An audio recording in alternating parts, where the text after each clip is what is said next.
This session is resumed.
Honorable Murphy, City Bishop. Mr. Speaker, I am commanded to lay the Health Services Communicable and Notifiable Diseases Amendment Regulations 2020. Second that, sir.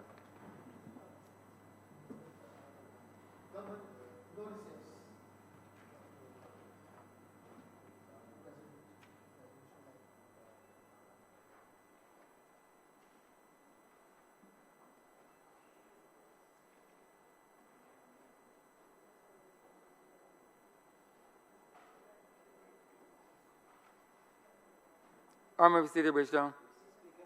Give notice of the Resolution Life Assurance Company Limited Transfer of Bonds Bill 2020.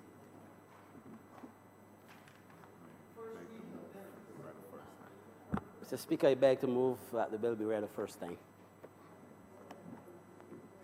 Second that, sir. The question is that the aforementioned bill be read here first time. All those honorable members in favor, please say aye. Those against, please say no. Me think the ayes have it.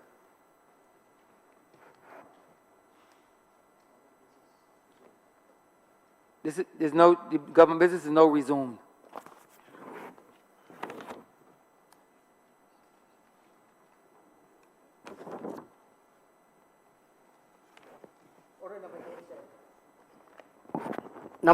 Order number 8, sir. In the name of the Honorable Prime Minister, to move the second reading of the Caribbean Community Movement of Skilled Nationals Amendment Bill 2019. Honorable Prime Minister. Thank you very much, Mr. Speaker, sir. I rise for what really is a simple matter, and that is to make amendments to the Caribbean Community Movement of Skilled Nationals Act, Chapter 186A, which will bring us in line with decisions taken by the heads of government over a period of time.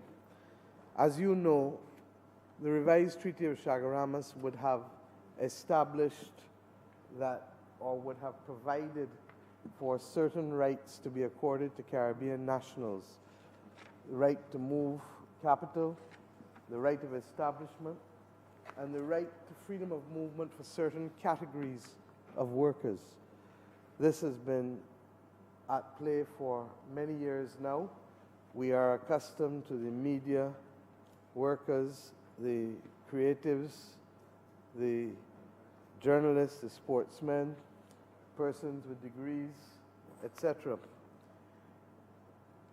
Over the course of the years, in fact, down, I think the last one that was taken in 2007, at the last heads of government meeting that we had attended as a government in St. Vincent before losing the government, was the category of household domestics, which for some 12, 13 years we've given expression to it, although there have been some issues as to how best to establish many of these things by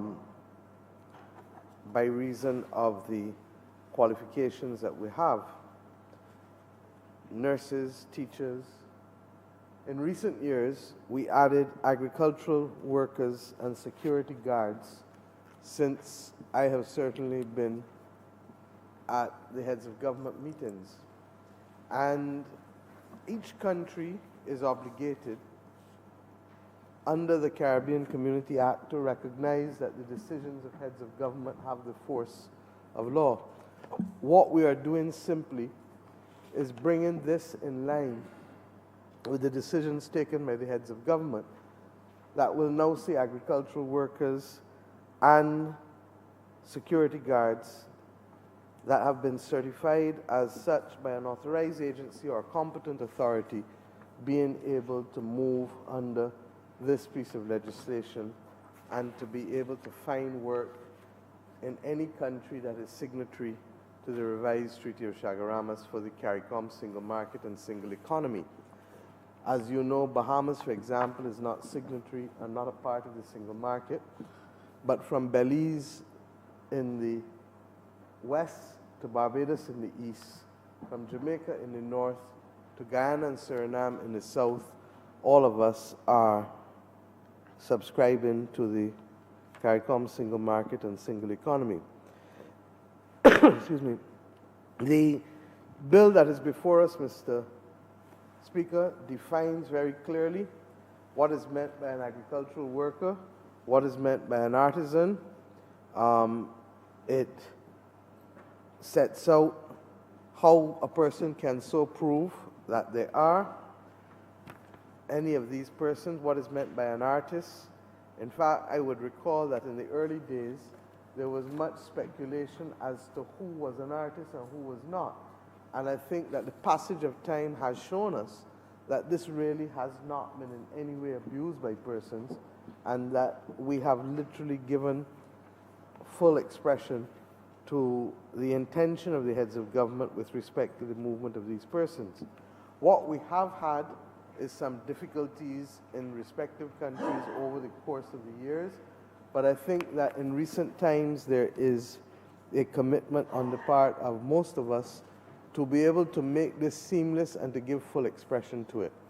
We have had further jurisprudential guidance in a manner that perhaps most Barbadians would not have liked to have seen with the Myrie case, but the bottom line is that the guidelines for how our borders are to be made open to these categories of persons have been given full expression by the judges of the Caribbean Court of Justice, who would have sat not as a final court of appeal of Barbados, but as a treaty interpretation court, as they are entitled to do under the revised Treaty of Chaguaramas, a court of original jurisdiction.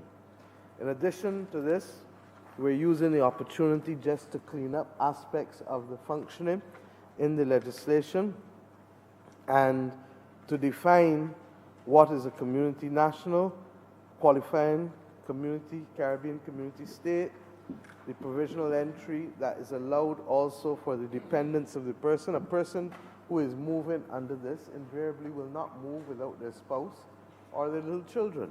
And we make it very clear.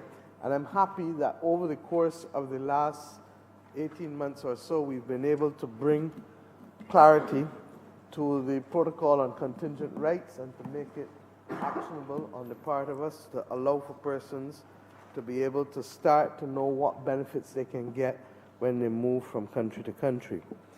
Mr.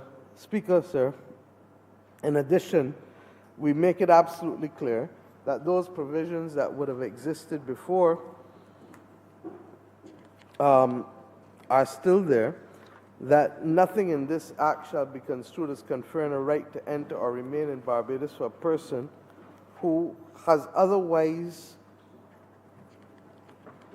than in accordance with this act or where applicable the Immigration Act that may have had a deportation order made against them.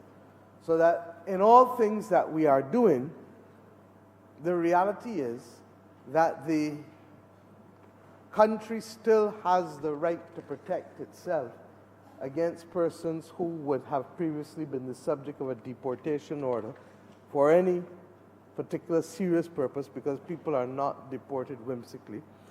And equally, under the treaty, the country has the right, as well as under this legislation, to take protective action where necessary to protect our borders. And usually this relates to national security more often than not, but on occasion it will be public health. So that let us be clear that the public purpose for which we are seeking these amendments do not in any way compromise the integrity of our sovereignty or our borders, but that it simply allows us to be able to ensure that we can have greater economic activity to the benefit of the people of Barbados and indeed to the people, the pockets of the people of this country and the tax coffers.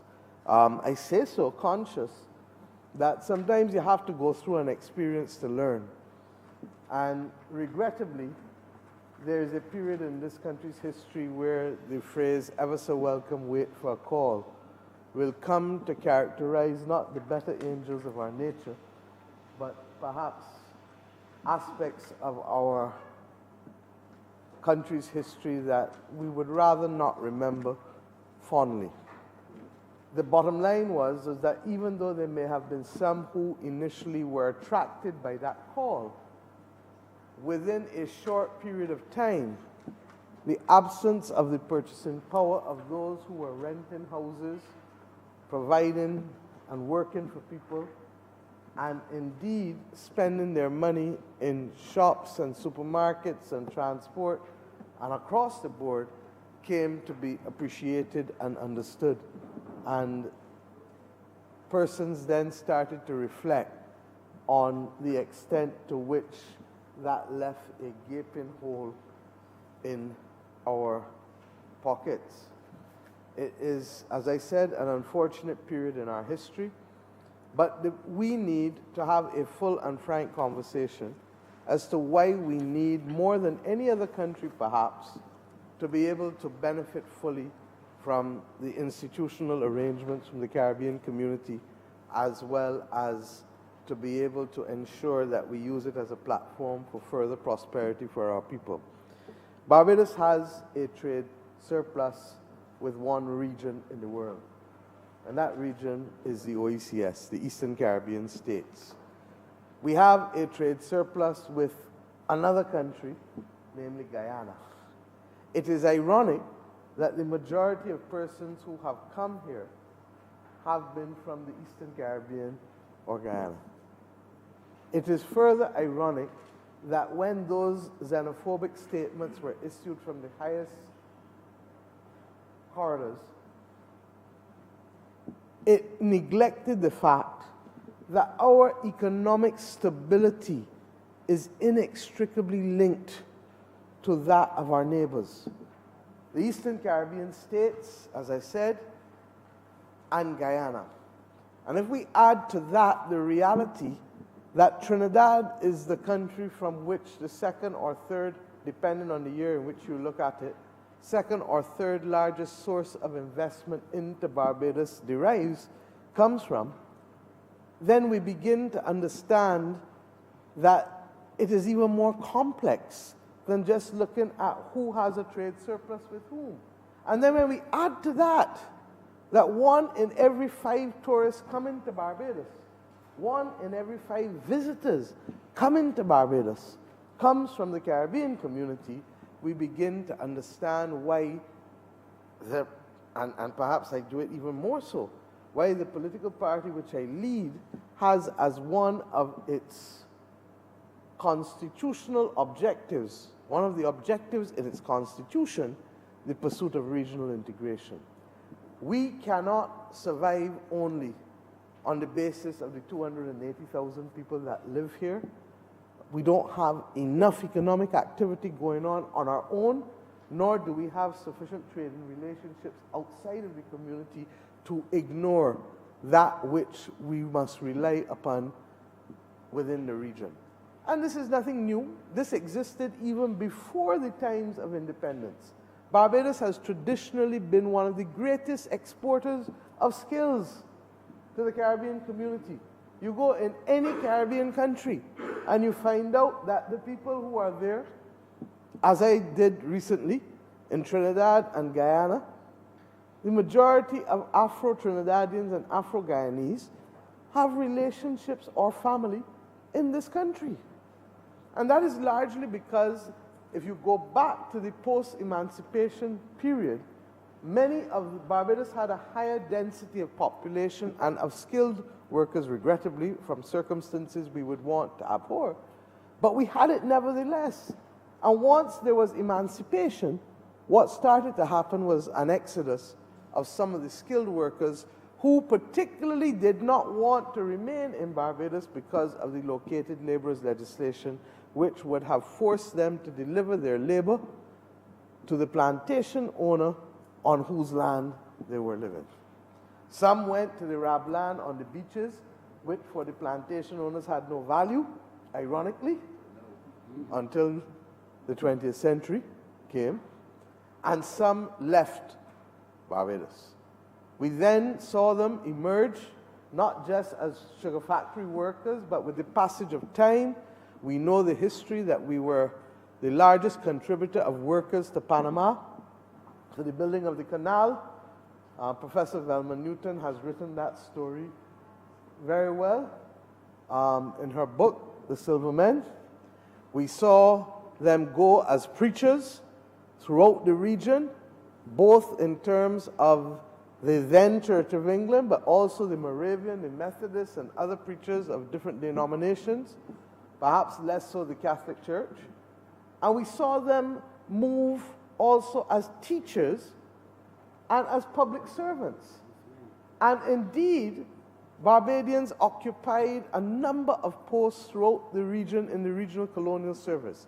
There are some who regret and say that perhaps that the levels of movement were easiest in those days before, fortunately, our heads of government signed at Grand Anse the intention to be able to create this single market and single economy, for which the Prime Minister of Barbados will always have lead responsibility in the Quasi-Cabinet or has had lead responsibility in the Quasi-Cabinet since 1989 when it was first settled there. So that, believe you me, our history is inextricably linked with movement and movement within this region. At the same time, Mr.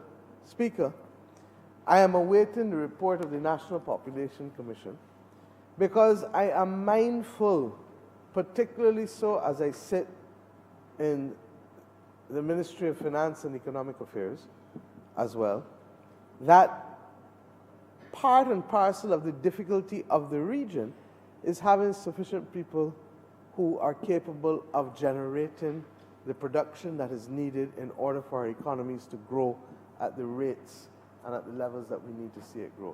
The irony of the moment is perhaps that both Guyana and Suriname, both of whom represent the most underpopulated of all of the countries within the community, are the two countries that will see, and in the case of Guyana, immediately so. In the case of Suriname, we are probably going to project it with the news that's coming out of there, but are going to see phenomenal levels of growth hitherto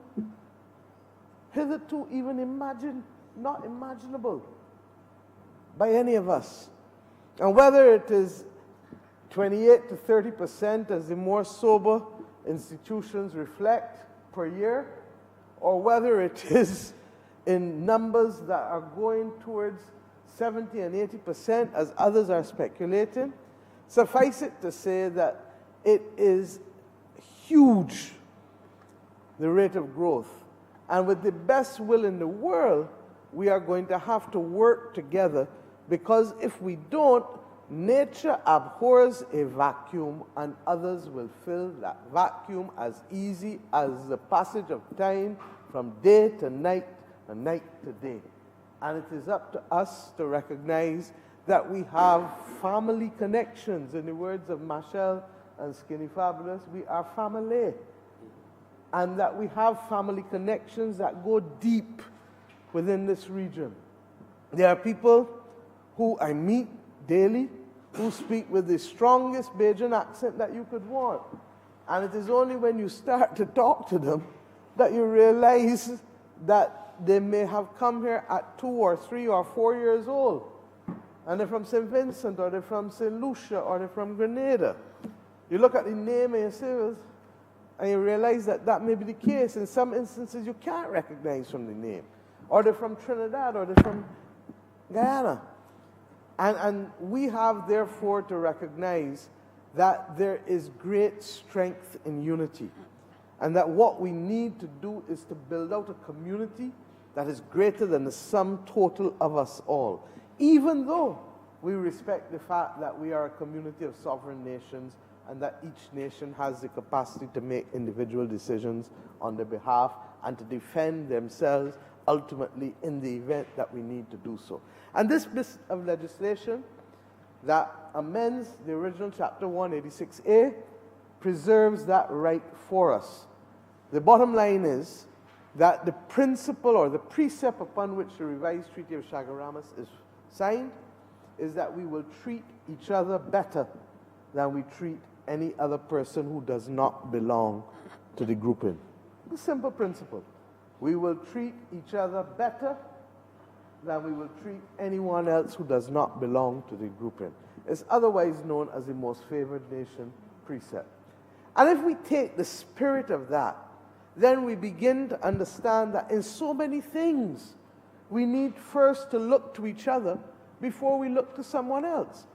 And I made the same point when Prime Minister Rowley was here last August, when the Honourable Member for Christchurch East and the Minister of Energy in Trinidad signed a memorandum of understanding that would allow us to work together in cooperation in the areas of energy, recognizing that our brothers and sisters in Trinidad and Tobago have a century of experience in oil and gas, where we don't have anything coming close to that.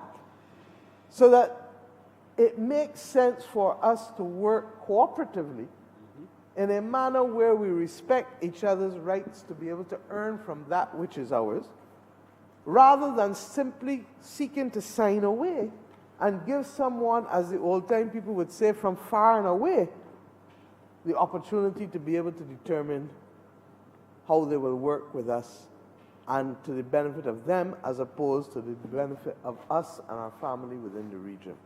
So that this government is very clear. We will always protect the interests of our country, but we accept that our country is constrained in its development by the extent to which we can cooperate and build cooperatively and together with our neighbors within the region. This is our platform to the wider hemisphere, and it's our platform to the world. And we look forward to being able to do so in a manner that ultimately, as a former Prime Minister of Barbados said in Georgetown in 1986, that gives true expression to the lived reality of our people already. And that whether the politicians get it or whether the governments get it, the ordinary people of the region get it. They get it in how they trade, they get it in how they talk with each other, and I mean talk in both the real sense of the word as well as in the Bajan sense of the word. How they do business, how they do almost everything, and how we travel among each other's countries. And to that extent, our governments and our politicians must not be left on the outside trying to catch up with where our people are carrying us. Now, in the days before air travel, the schooner traffic would have linked us together naturally. And it is only in the post-1950s period, perhaps, that we started to become, and in the post-independence period even more so, that we started to become a little more inward-looking, and that the pursuit of patriotism may have dulled to some extent the enthusiasm for the regional project. But you only need to go outside the Caribbean to know that they see all of us as one and the same, and that they treat us as one and the same. And that experience outside does wonders for people's perspective. And that is why at Speightstown the other night in the Ideas Forum, I said that if I had one wish for this country, if money was no object, that it would be to create a fund that would allow all of our children at least once between the ages of 12 and 15 to spend 8 to 10 weeks outside of Barbados, preferably in the Caribbean, but not limited to the Caribbean. Because being outside of this country, and in some instances outside of this region, we begin to get a better perspective on life and what our opportunities are and what our obligations are to maintain and build. And it actually allows us to better appreciate how much we have here and how much we have to be thankful for here, and how it is important for us to protect it and to be able to build on it. Now, a confident person is not threatened by others. I'm not threatened by anybody. I respect that there are people who are going to be different, but I'm not threatened by them. And how, therefore, do we mold confident young people who are prepared to take on the world as Caribbean citizens, as Barbadian citizens? And that is our duty. So, Mr. Speaker, I really don't intend to delay the House much longer, but I felt that it was important. As we all know, the CARICOM Heads of Government meeting, intersessional meeting, will be held here next week in Bridgetown, and on Tuesday and Wednesday. And we want to ensure that as we host our colleagues from the region, our family from the region, that we are in a position of having dotted every I and crossed every T with respect to the legal obligations at law in the Act, although the Attorney General will probably tell you that they already have the force of law, given that they are decisions of the heads of government. And therefore, today's exercise is really more about tidying up to ensure that people don't have to go through the arduous exercise of writing the heads of government, the CARICOM Secretariat for copies of the heads of government decision, and being able, as you know, Mr. Speaker, in most matters where you have cases, the burden is really how do you prove that which you need to prove. By us putting this in the law, it makes it clear what the obligations of the state are and how we shall treat to it. I also want to make one last point. We have tried to suggest, and I'm happy that the Accreditation Council has said that they are taking up that advice. Part of the difficulty that people have had in the region is the length of time that it takes to get the certificate of recognition from the competent authorities.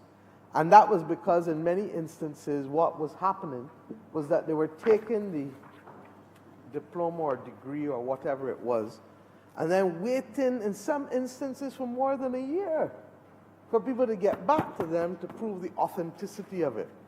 Now, we have in this legislation clarity, I think it's at section 11 of the original act, that makes it clear that a person who makes a statement knowing the statement to be false in a material particular, or recklessly makes a statement which is false, or uses a certificate knowing that the certificate has been cancelled by a government, or in any way utters or has in their possession a certificate of recognition that is fraudulently obtained or is forged, that they have committed an offense.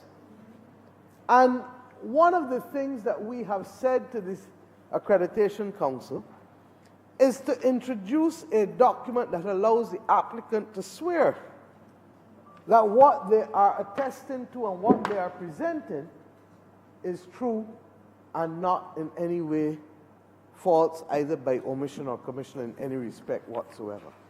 And that then allows us to shift the burden of proof to the applicant so that you effectively can give a provisional status or status period. But if you find out down the line that the person has lied, you are in a position then to easily take action against that person. And I did this against the background, as I said, at the Montego Bay conference in 2018, July, that the majority, by far the majority of applicants are honest, so that we would be making, and we have been making people pay for the one or two. And in this case, I think they had less, they did not even reach double digit out of over 10,000 applications over the course of the 10 or 15 years or however long it's been going on. So we must never govern only for the aberration. We must be conscious of the aberration. We must be prepared and capable of resolving the problems that occur from the aberration. But if we govern for the aberration, we penalize more the majority of the population from what they must otherwise anticipate legitimately as their right under the laws and the rules of the country. And it is against this background, therefore, that we have used a legal mechanism, the creation of the offenses previously, and the shifting of the burden of proof, and the swearing of the declaration to be able to allow us to ensure that we do not hamper or hinder the majority of the population as they seek to go about their natural business as we go forward. Who is this for? This is for ordinary people. This is for agricultural workers. This is for security guards. This is for domestics. This is for artisans. This is for artists. I have maintained, Mr. Speaker, that the large companies of the region will always establish in other countries of the region, and they didn't need the single market and the single economy to be able to do so, because they have the depth of pockets, they have the depth in their treasuries to be able to incur the costs of lawyers like yourself and others to be able to establish themselves in each jurisdiction. I see you are smiling, sir. I'm not so fortunate, Madam Prime Minister. That's because you are more fortunate in the business of what my grandfather used to call everyday money.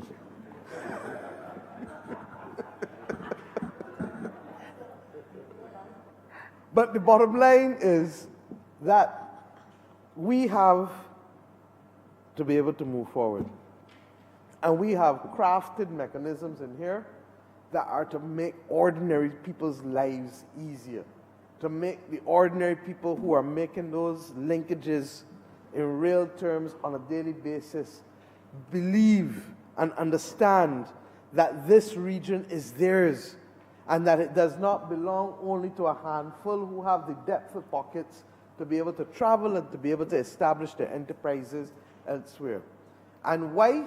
Because each of us have different interests and different pursuits that we may want to go after. And what happens to a young person who hitherto to us having the potential for an oil and gas future, and they wanted to work in that industry? If this didn't exist, they would have to go through hell and hoops in order to be able to get a work permit to go and work in Trinidad and Tobago offshore, or now to go and work in Guyana offshore. We're talking about people who are interested in agriculture, who may want to be able to recognize, yes, they want to do a couple acres here, but then they decide, you know what? I believe that I have a brighter future. And why can't I go to Suriname or Guyana and take 20 acres, 40 acres, 50 acres, 100 acres? Because the one thing that they don't have a shortage of is what? Is land. But what they have a shortage of is people. And for the record, I repeat it, even though others have heard me say over and over, that you have a country like Suriname that is larger than the Netherlands. Netherlands has a population of 17 million, Suriname struggling to hit 600,000. Guyana is the size of England, Scotland, and Wales. 65, 66 million people. Guyana struggling at 800,000. And for those who have short memories, as I said, Guyana was that country to which Barbadians, particularly in the post-emancipation period, went. And equally, Guyana was that country from which capital came, money came, to build up Barbados's industrial development in the 50s and 60s. The average Bajan drinks a Banks beer without thinking, what is the origin of Banks beer? Banks beer was essentially established in Barbados by a Guyanese entity as a beer coming out of Guyana. There are people in this country who served in this parliament, who served at the highest levels of cabinet, who taught in Guyana for many, many years. The late Sir James Tudor was a teacher at Queen's College. I'm told that Queen's College in Guyana is a boys' school, and Queen's College in Barbados was, when I went, a girls' school, now a co-ed institution. But we have so many different similarities between the two countries that it is difficult for us to believe that artificial divisions could have been put up in this country's history to separate us, and not by a foreigner, but by one of our own. So, Mr. Speaker, I am conscious that we live in a world where strange things happen and where strange views are felt and shared. But I pray that just as others kept their head in the 1920s and the 1930s and the early 40s, that we shall keep our head at this period of global instability that seems more focused on what separates us rather than being focused on what unites us as a people and what bridges we have between each other to expand the opportunities for our people. And I say so with all sincerity, because as someone who is not a historian but a student of history nevertheless, as I look across the panorama of history, I am satisfied that civilizations ultimately see their best days and their best moments when they unite people rather than seek to divide people. And that if we can stay the course, and that is what being a Bajan fundamentally is about. That's why the principle of friends of all, satellites of none resonates across people irrespective of political parties, because fundamentally it is about being principled, and it is about ensuring that we can work together without necessarily being subservient to each other in any respect. And I pray, Mr. Speaker, that we understand, therefore, that our interest lies in growing the pie collectively as a region and as a family, rather than fighting each other down as others may have done in the past. So, Mr. Speaker, with those few words, I ask to move that this bill be read a second time. I would like to.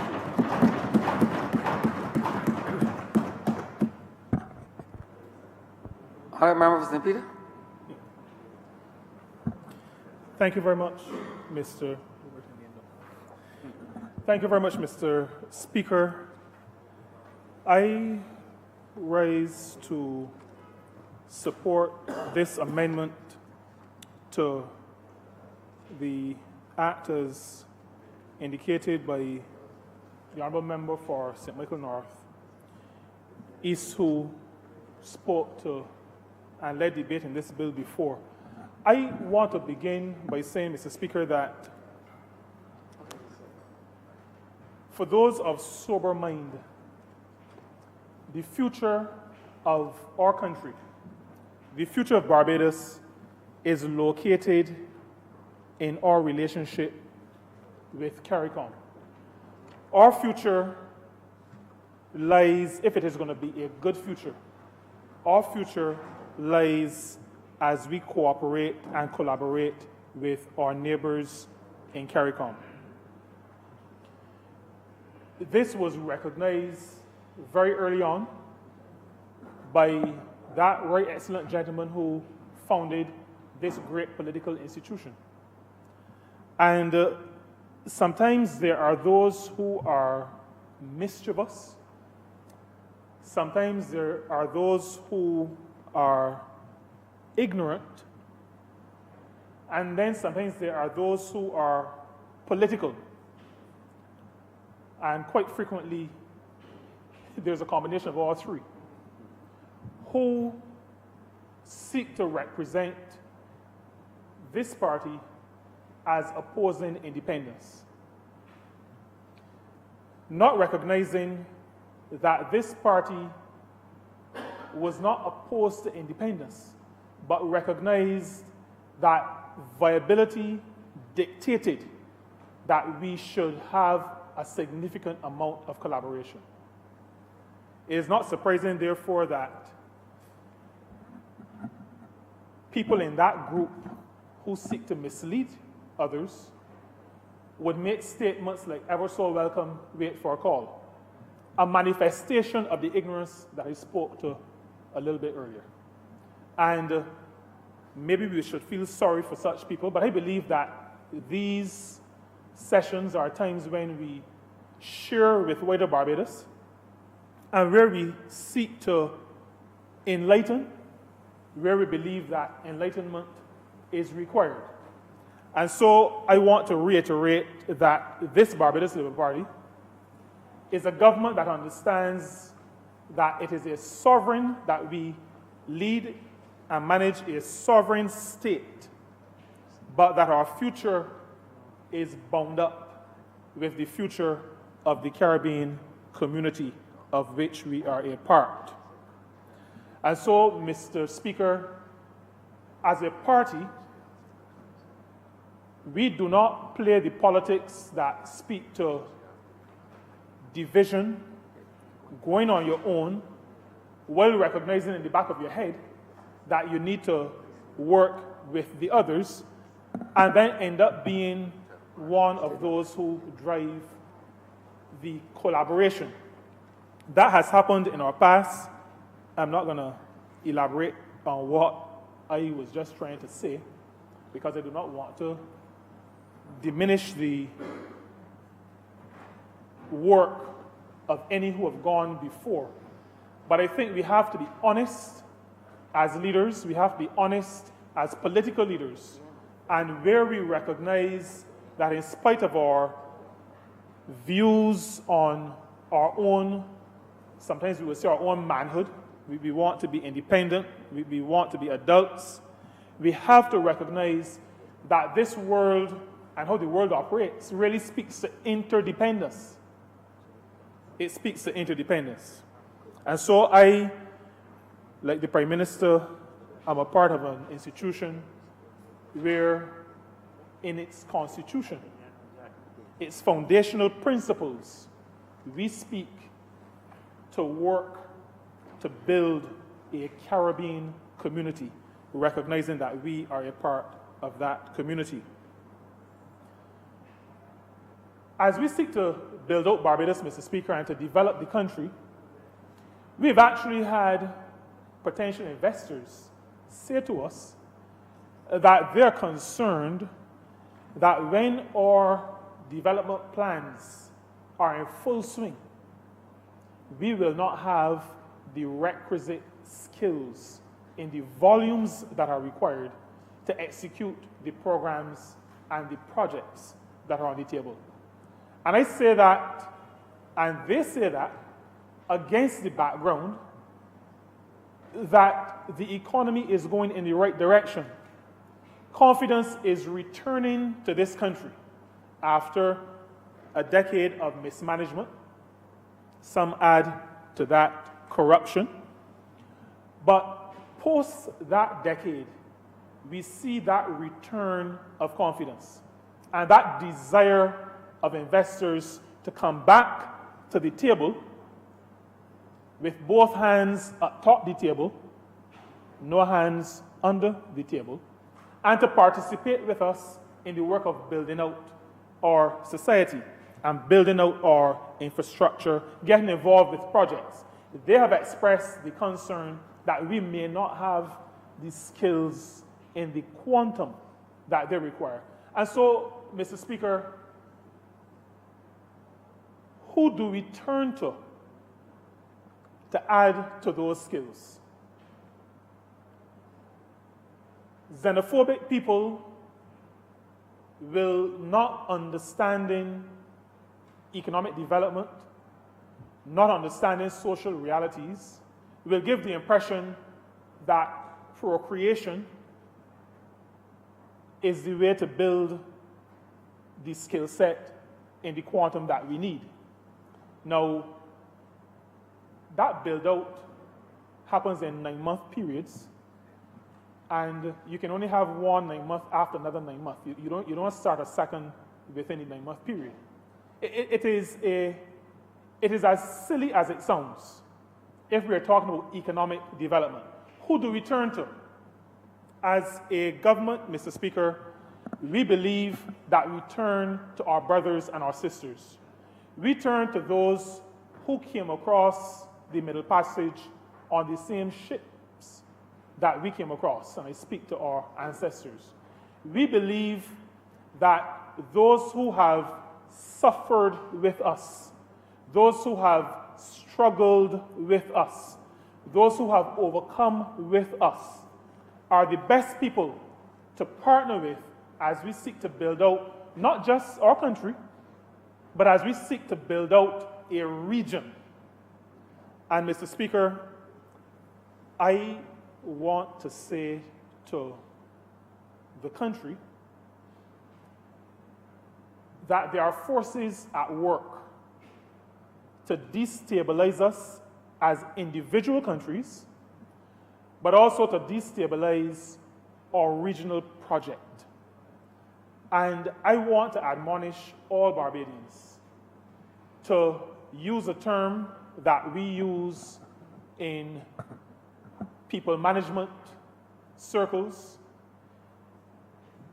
maybe better known in use by workers' organizations, and that term is solidarity. Because, Mr. Speaker, it is only by standing together that we are going to be successful. Those of us who attend places of worship do so, Mr. Speaker, like you do at All Souls, because we've been counseled not to forsake the assembling of ourselves together. There is a certain strength that comes with working together, moving forward together. And that strength, that solidarity is going to be important if we are to succeed in the project of building our nations, but also building our region. And I want to concur with the Prime Minister, the Honourable Member for St. Michael Northeast. We will not build our individual economies.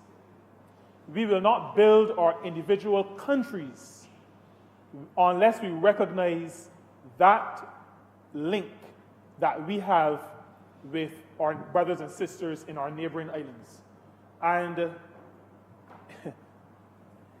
for many years while I operated in the tourism industry, we recognize that outside of the United States, United Kingdom, and Canada, the Caribbean represented our next largest block of visitors to this country, but also a significant source of investment in this country.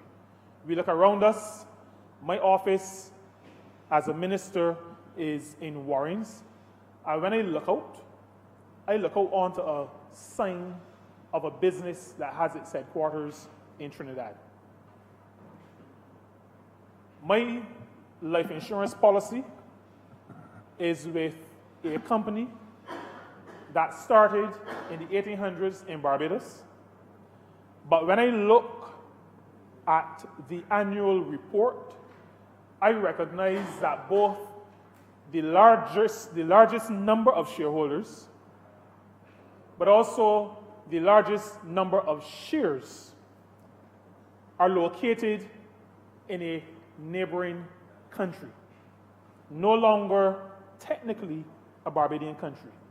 Investment into this country from our neighbors. And I want to say, Mr. Speaker, that based on what I've seen in my short life, that investment tends to be more stable and more permanent than some of the other investments that I've seen coming into this country. While all investors come looking for profit and for a gain, I sense that the investment we get from our neighbors is more long-lasting, more enduring, and I believe, Mr. Speaker, that it is a result of our shared heritage, our shared history. There is something that unites us, and as a country, we must work hard to preserve that which unites us. And we have to continue working hard to ensure the strength of the regional project.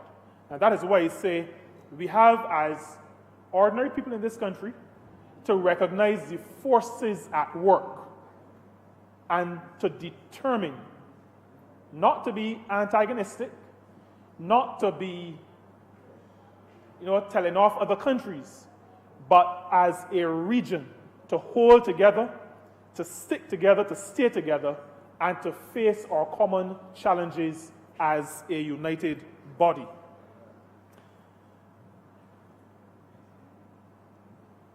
The freedom of movement that already exists in our CARICOM region, governed by the revised treaty, speaks to persons being able to come into the country and stay for a period of time. But it also speaks, and this is the act that we are making some amendments to, that we seek to make some amendments to today. It speaks to the categories of persons who are able not just to, and I think this is a point that needs to be made, the last government, or those who masqueraded as the last government, xenophobic, as I said, through their words, their actions, and by actions I mean sending immigration officers to people's houses at 4 o'clock in the morning. It is for a human being, if nasty was a word that you would accept, I would have used it. But it is so inhumane to do that to human beings. I'm not even sure that is done to criminals, but to do that to human beings. But anyway, Mr. Speaker, we had a situation where a government encouraged a xenophobia, a fear in the society. And I want to say, and I will say, that the movement that we are talking about is not willy-nilly movement. It is not the movement of people we may call refugees. We are talking about the movement of skilled CARICOM nationals. So it is not a free-for-all. And I say that because there is sometimes in the public space, maybe sometimes at the top of Broad Street or further down Swan Street, where people believe that these pieces of legislation allow for Barbados to be overrun. And we have to make the point that those who have worked through and detailed and documented what we are speaking to today recognize that we are sovereign states and we have certain responsibilities to our nations, to our individual nation states. And so what we are speaking to are categories of workers who can't just come because they tell an immigration officer, I am a teacher or I'm a security officer. There has to be a demonstration of some skill and or qualification in the particular area that you claim to have the expertise in. And so when we talk about skilled nationals, we talk about persons presenting with degrees, people presenting with A levels if they did it at Cambridge, or CAPE if they did it at CXC. We're talking about people who can present with NVQs if that is the qualification that they have.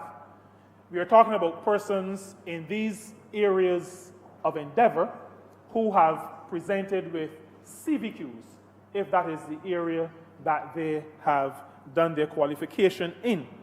And so even, as a matter of fact, even household domestics, and I use the word even advisedly, but I understand that I live in a real world and I know how people think.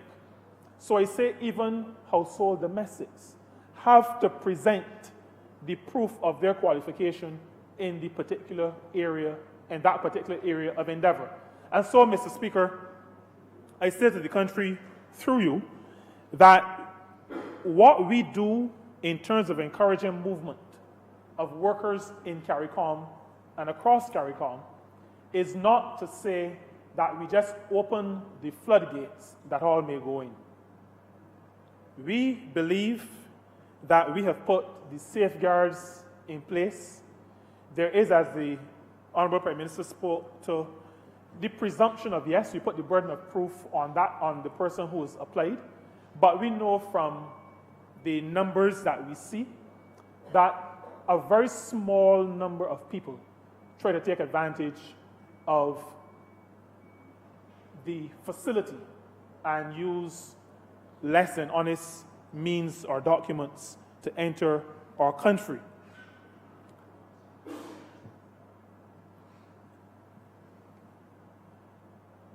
Barbados retains the right to secure the safety of its people. Barbados reserves the right and retains the right to secure the health of the public. And those two very fundamental, very important considerations remain in the domain of our country. We will not do anything, and no one can tell us to do anything to compromise the safety and security of the public or the health of the public. And so there can be nothing written in the revised treaty or any amendments, any agreements that the heads make. There is nothing that can be written, that can be made law, that will affect our ability to maintain public order, to maintain the safety and security of our people, meaning all people who live on this country, or to ensure that the health of the nation is not compromised. We retain the power to secure our borders in that respect.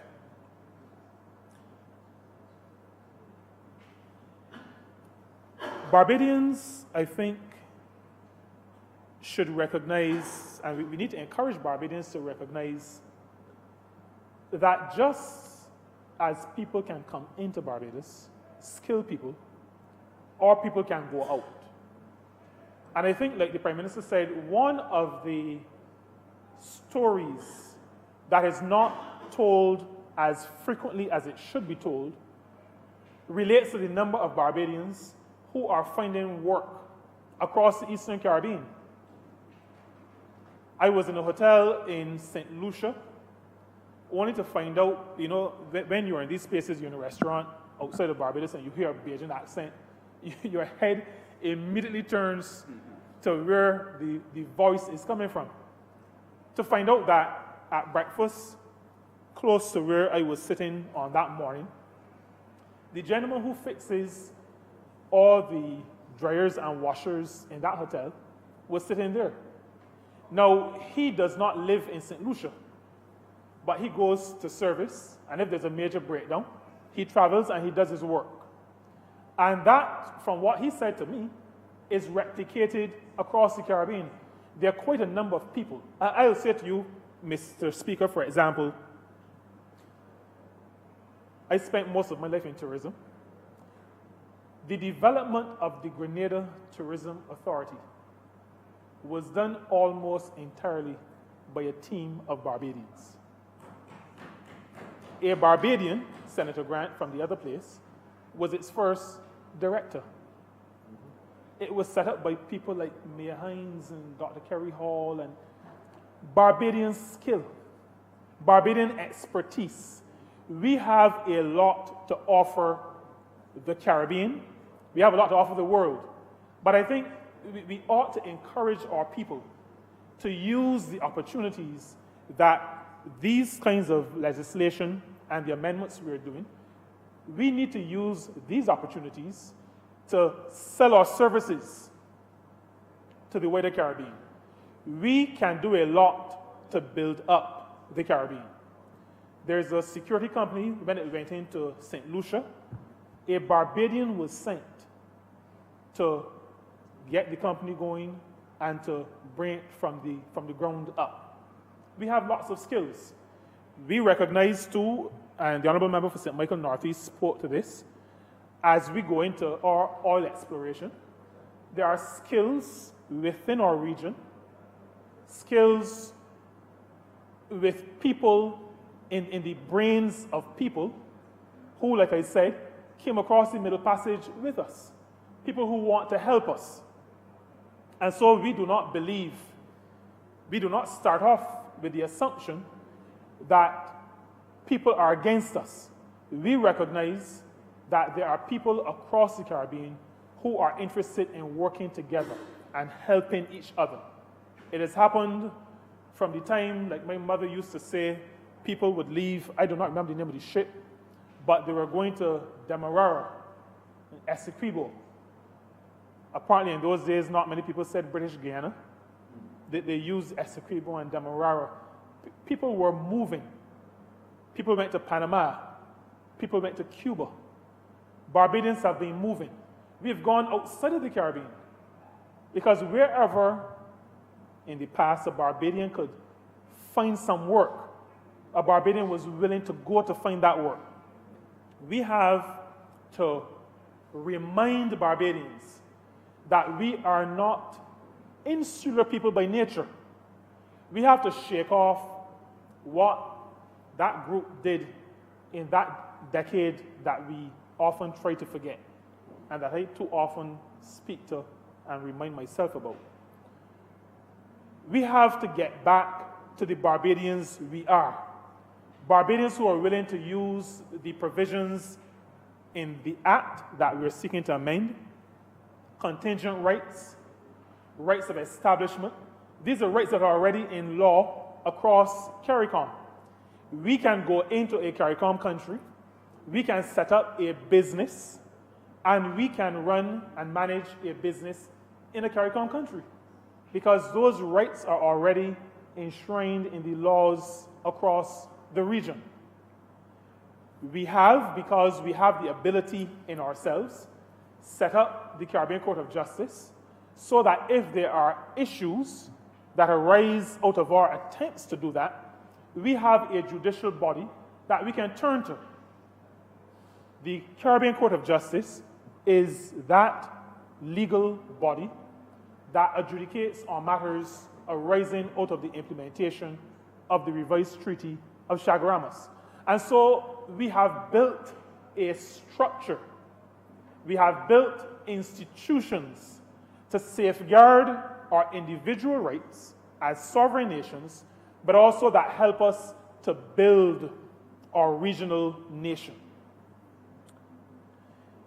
We need, Mr. Speaker, I was going to speak to a couple other things, but I think as we talk about integration, work, the future of work, and incidentally, when we talk about the future of work, we speak not just to the technology and the economy that arises out of technology. We speak not only about the green and the blue economy, but we also speak about what is called the gig economy. And in the gig economy, our young people, and I think many of us recognize it, our young people are no longer prepared to stay in a job for 10 and 15 and 20 and 35 years. Our young people want to go to where the opportunities are. Our young people I think, Mr. Speaker, maybe as opposed to us, will be the ones who will take advantage of this legislation and these amendments to spread their wings, to go out, to go after the opportunities that are out there, and to earn for themselves, earn for their country, but develop our region. I want, in that regard, just to issue a little bit of a caution. The gig economy and the moving across borders to establish and to work has implications for social security. And I speak to social security not so much from the perspective of our national insurance scheme, but from the protection of the worker. I think we have to give some more thought to how we will put the systems in place that will allow for workers who take up opportunities outside of Barbados to contribute. There's already a mechanism because there are those who work in the external programs, those who work in Canada on farms, those who work in Canada in hotels, and we are soon, we're in the interviewing process for determining, well, for starting a program in the United Kingdom. We have had representatives from the company already down in Barbados, and they have started interviewing persons who, well, started looking at persons from our pool who may be interested in working in agriculture in the United Kingdom, in England in particular. And Mr. Speaker, even though that debate is gone, we believe that all work is honorable, and wherever a person can earn a dollar, an honest dollar, the person should be allowed to earn an honest dollar. So we do not look down on agricultural work. We are also moving away from this idea of low skill. It may be low wage, but every job, every area of endeavor has its particular skills that need to be applied to it if the worker is going to do it with excellence. And so those opportunities are there, and there's already provision for people to contribute to their national insurance funds periodically. But the reason why I've raised it is because people who are working outside of Barbados often do not have in the front of their minds contributing to the national insurance scheme. And I am calling on workers in the external programs, because many of them are on the island at this point, going out a little later in the winter as we go into spring, what in the northern hemisphere we call spring. As they go out, before they go out, I'm calling on them to remember that contributing to national insurance is really contributing to their own future. There will come a time when they will need the funding that the national insurance scheme will provide. And as I speak to those in the external worker programs, I also speak to those who will take advantage of the opportunities offered by the free movement of skilled CARICOM nationals, and say to them, as you take up jobs outside of Barbados, remember to contribute to your social security, remember to contribute to your future, so that when that time comes, because unless you die early, that time will come. And so that has to be in the forefront of the mind. While I sat on the National Insurance Board, we unfortunately had to say no to a number of people who, in some cases, refused to contribute, but at that time when they needed the funds, when they could no longer work, then realized that they needed some kind of help. I want to encourage Barbadians not to wait until that time comes. We know that you're going to be moving around the region, taking advantage of the opportunities. We know that you're going to be in the gig economy, moving from job to job, opportunity to opportunity. And we want to encourage that. That is part of the future of work. But we want people to recognize and remember that providing for the future, and I don't want to tell anybody to go to the ant, I don't want to call anybody a sluggard, but the ant puts aside something for the winter. And so I'm calling on all workers and all the professionals who will be taking up these opportunities to think about the future. And if necessary, think about the ants. Mr. Speaker, I support this bill that is before the House. I think it speaks to that great project that this Barbados Labour Party has always been committed to, regional integration, working together for the common good, and it speaks particularly in the portfolio that I hold, it speaks to providing opportunities for Barbadians to find work, meaningful work, to set up businesses outside of Barbados, and to enjoy the rewards of their labor while building our country and building our region, even as they build themselves and their family. Mr. Speaker, I'm obliged to you. Honourable Member for St. James South. Thank you, Mr. Speaker. I rise to support the bill that is before this honourable chamber to deal with formally passing the legislation that would allow for the 10 categories of workers to move under the free movement within CARICOM. And I heartily want to endorse the words and sentiments that have been shared by the Honourable Member for St. Peter and the Honourable Member for St. Michael North East, and especially the Member for St. Michael North East because she has lead responsibility for CARICOM over the next 6 months.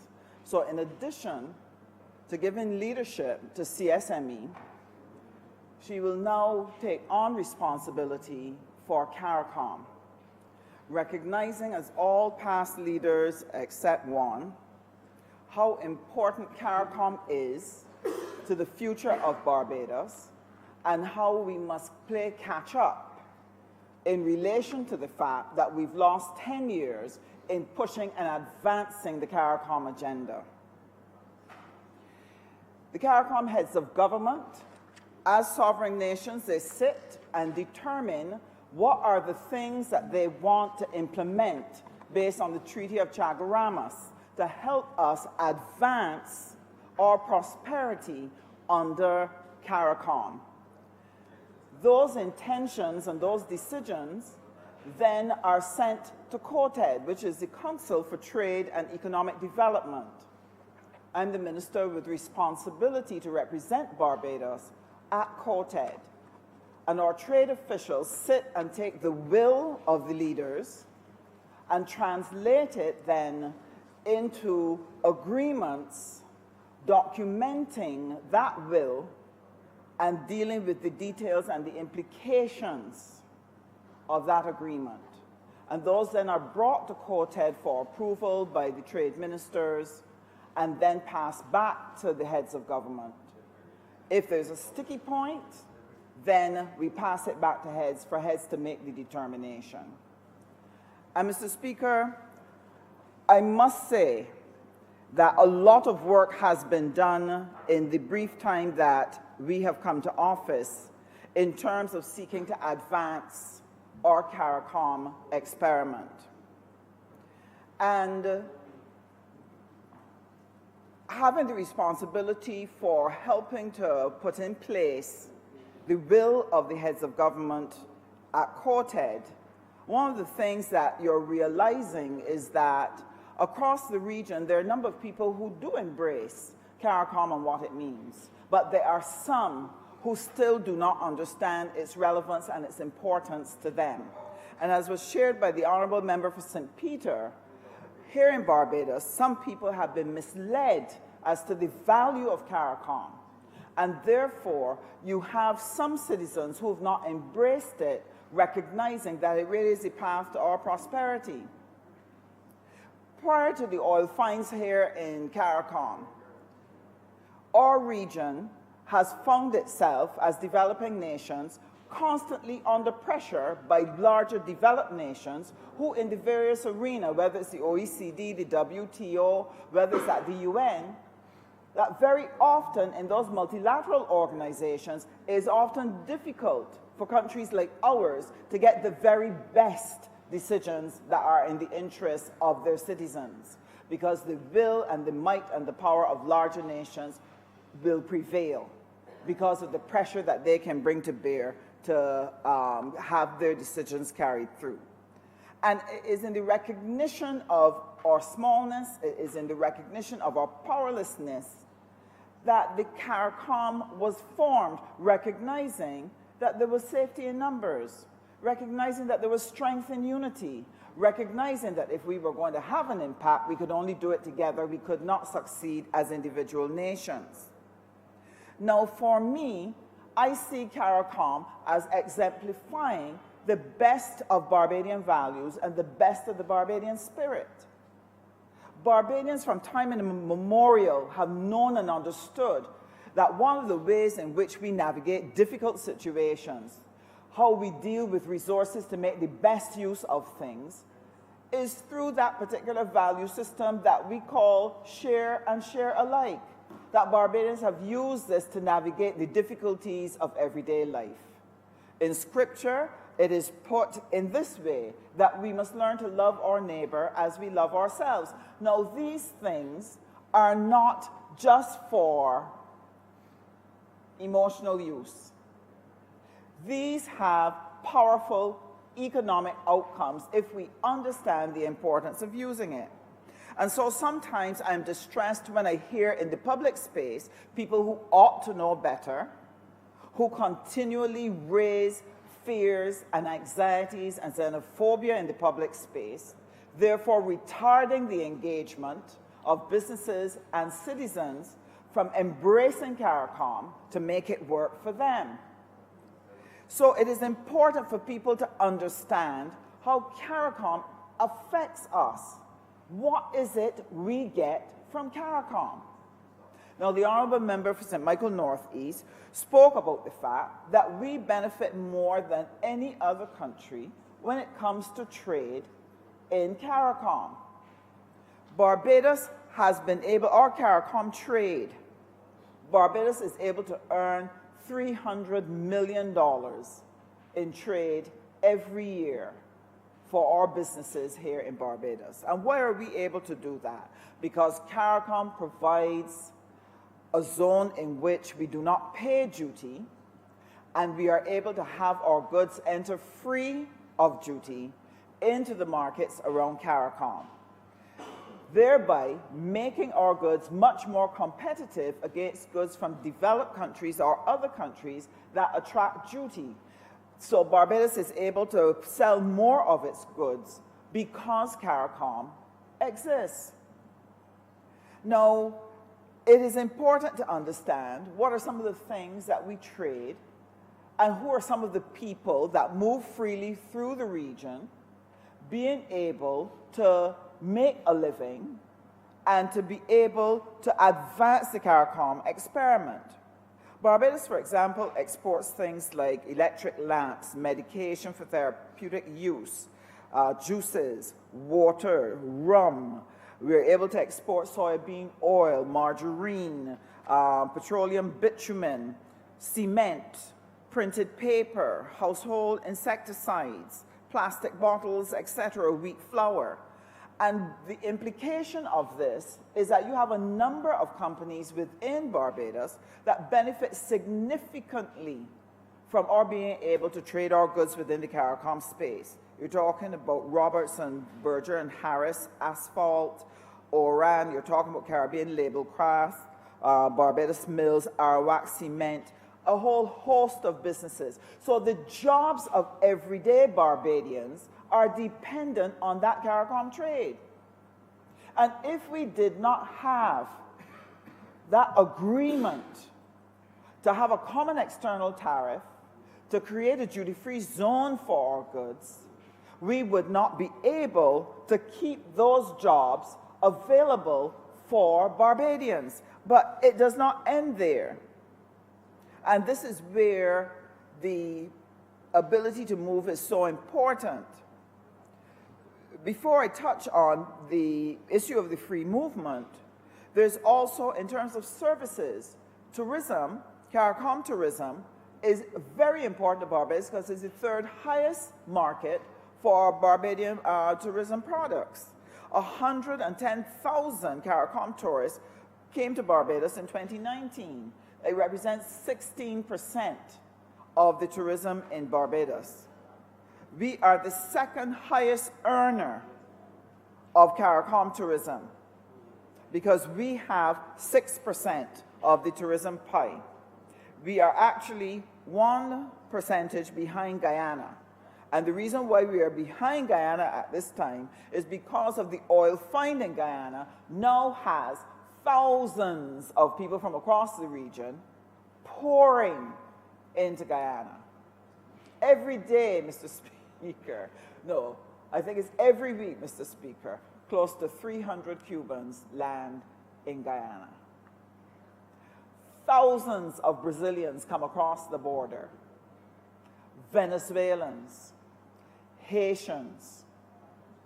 I just returned from a visit in Guyana and was told by government officials there that close to 54,000 Trinidadians have now relocated into Guyana because of the boom that is there.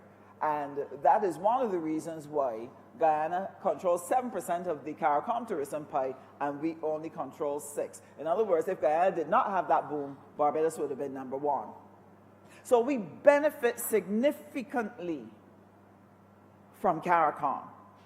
And what does that mean? That people who work in our hotels or guest houses, people who rent rooms to people coming over who have come for medical visits, etc., they come and they are here for vacation, they're here for conferences, they're here for business, they're here for shopping, they're here for education down at the university. We have thousands of students from CARICOM who come here and are year-round tourists in our space. It also helps our, they also come for medical services. So the Barbadian economy, over and above the 300 million in goods, earn significantly from tourism, and then we earn also from other services. Those other services we've not been able to quantify because one of the challenges that we have in the Ministry of Foreign Trade and the Ministry of Industry and Commerce is to get the statistics that helps us to understand what is happening in our trade and services in the region. And it makes it really difficult for us to be able to plan for the sector because we don't have a sense of the volume of the numbers. But sir, every week you have Barbadians going out dealing with things like construction because there are people building up and down the region, people doing engineering, people doing management consulting, people offering medical and legal services. These are the things that Barbados has been able to benefit from. So CARICOM contributes significantly to the well-being of every single Barbadian. So what is the importance then of share and share? Like, how does that come in? Why should Barbadians care about the opportunity that is given to persons from CARICOM to come into the Barbadian space? And as was well stated, it is a managed migration. It's not a free-for-all.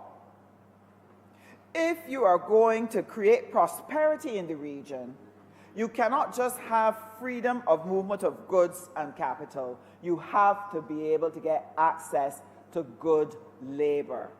And if we can get all three moving, then we can begin to build the productive capacity of the region to create prosperity for everyone. And why is that prosperity important? If solutions don't have jobs and cannot make money, then they cannot buy Barbadian goods that are exported into their marketplace. So it is important to us that they do well, and therefore we must be interested in their welfare and their well-being. That's the beginning and end of it. I would have shared with the country before. I will say it again for repetition as well. If you have the OECS, who has agreed to come into CARICOM, agreed to giving duty-free access to our goods, thereby allowing our goods and Trinidadian goods to be predominant in their space, it means that they have to be prepared to give up the duty they would ordinarily charge us in order to allow the experiment to work. So the question would be, what would they get from it? Why would they give up that revenue that they urgently need to be able to support their citizens, to build their roads, to do their health care, to build their hospitals? It can only be if in that arrangement we have created space for them to benefit from CARICOM. And if they cannot benefit from production and selling goods to us, it has to be that they must benefit from the free movement of people, that their people can get jobs and send money back to their countries to be able to take care of their citizens. And it is important that that occurs, because if any one of those countries fall out, Dominica when it was hit by a hurricane, Barbuda, you have Haiti that is under severe stress, political and economic stress. You are narrowing the market in which we can operate. So their best interest is our interest, and we must protect it. And we have to help the average Barbadian see that we must share and share alike, because their benefit is our benefit. And therefore, it is important that Barbadians embrace their values and be welcoming, be caring, be thoughtful in the way that others have been to us when we move to Panama, when we move to Guyana, when we go across the region, taking up big jobs. While the OECS has very talented people, and they populate our universities, our international organizations, our CARICOM organs, etc., the majority of people who move across the region from the OECS are the persons who are the skilled workers, the lower paid persons. Barbados, on the other hand, exports highly paid skills, highly paid professional skills, whether it's in the civil service or whether it is in the private sector. And so it is important for us to embrace and make the CARICOM space work. What is needed for it to work? Freedom of movement. Certainty that when you leave home, you can have access to the space, that you can be guaranteed your 6 months, your automatic 6 months, because you are a CARICOM citizen.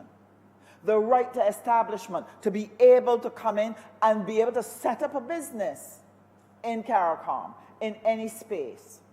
The right to be able to come and during your 6 months, if you find a job, to be able to be resident in Barbados, to be able to take up that job so that you can keep advancing your life. These are the things that are important. And what else must accompany it? The contingent rights. That if I move and come here as a university lecturer, if I come here as a mechanic, and I have brought my spouse, my partner, my children, I cannot be under pressure every day, every year, wondering if they'll be able to be allowed to stay. I must have the peace of mind that they too can have the opportunity to be resident here and be a part of the Barbadian space, and to have access to education, access to health care. Because after all, I am paying taxes like any Barbadian, and therefore I should be able to get some basic contingent rights so that I can be comfortable in my adopted home. And this is what we need to pursue, because if you do not adopt the position that we must share and share alike and understand the economic benefit that can be derived from our working together, I really have to commend the Honourable Member for St. Michael Northeast for the speech that she made in Trinidad, where she outlined to CARICOM and to Trinidad in particular, that if we are going to come into oil and we see that the explorations are bringing forth benefits, Guyana, billions of gallons of oil, Suriname, Barbados also has the potential for this. And if we can use the expertise of Trinidad to help us to avoid the pitfalls that other countries have fallen into, that we can use the bounty of the oil to be able to develop the entire region, we would have done good by our people, and we would have created a secure future. If we fail to do that, there will be others who will jump into the space. And Mr. Speaker, they are coming in by the droves. They are tumbling in by the hundreds. Canadians, Americans, Chinese, Norwegians, Scottish, the British. Sir, they are coming from every corner looking for the opportunities that are available in the oil-rich nations in this region. And so it is important that we work together as a region to help Guyana maximize the benefit of her oil industry and translate it into her wider economy so that the average Guyanese benefits from that bounty and that it doesn't just pass through and go out to another country and not develop Guyana. I believe strongly that this is Guyana's time. And therefore, if at no other time, this moment is a critical moment for us as CARICOM to rally together, to come together and begin to shape out our regional future in order to safeguard and make sure that we benefit from what is available here. Now, sir, there's a spirit going across the world, very nationalistic, very anti-immigrant, very hostile to multilateralism, hostile to a multilateral approach to trade and other matters. And sir, one of the phrases that has been used to describe some of that behavior, especially in relation to trade, for a long time, trade has been lopsided, where one party gains the bulk and the other party gains the crumbs and slowly loses even those crumbs. That approach is called beggar thy neighbor. Beggar thy neighbor. And beggar thy neighbor does not make sense for anyone. Because when you beggar your neighbor and you drive them into the ground where they are unable to benefit from the economic prosperity that is available, they will have a failed state. If they have a failed state, you'll have to move to another country and beggar them too, until you finally exhaust beggaring everybody. It is not good politics, it is not good economics, and it is not good behavior for us to advance our cause. So therefore, it is very important that we help the average Barbadian to understand that we are pursuing a policy of creating a single market and economy, creating a CARICOM that works for everyone, that the average Barbadian must be able to see a St. Lucian, a Vincentian, an Antiguan, a Guyanese, a Belizean, must see them as our brothers, see them as our sisters, recognize that we have a common history and that we also have a common destiny. And why is this important, sir? You see, if you do not see that, two things will happen. And it has already begun to happen, but we are trying to turn it around. Guyana announced that they had oil in 2015. That signal, when that went out, in no time at all the developed nations were moving. Every big oil company was on the move. And in Barbados, because we did not see the connection to us, we thought, that's nice. Oh, they get oil. Oh, wonderful. It never rung a bell across the nation that said to the political class who was in power at the time, or to the enterprises, that this was an opportunity they needed to get up and move. Didn't ring that bell.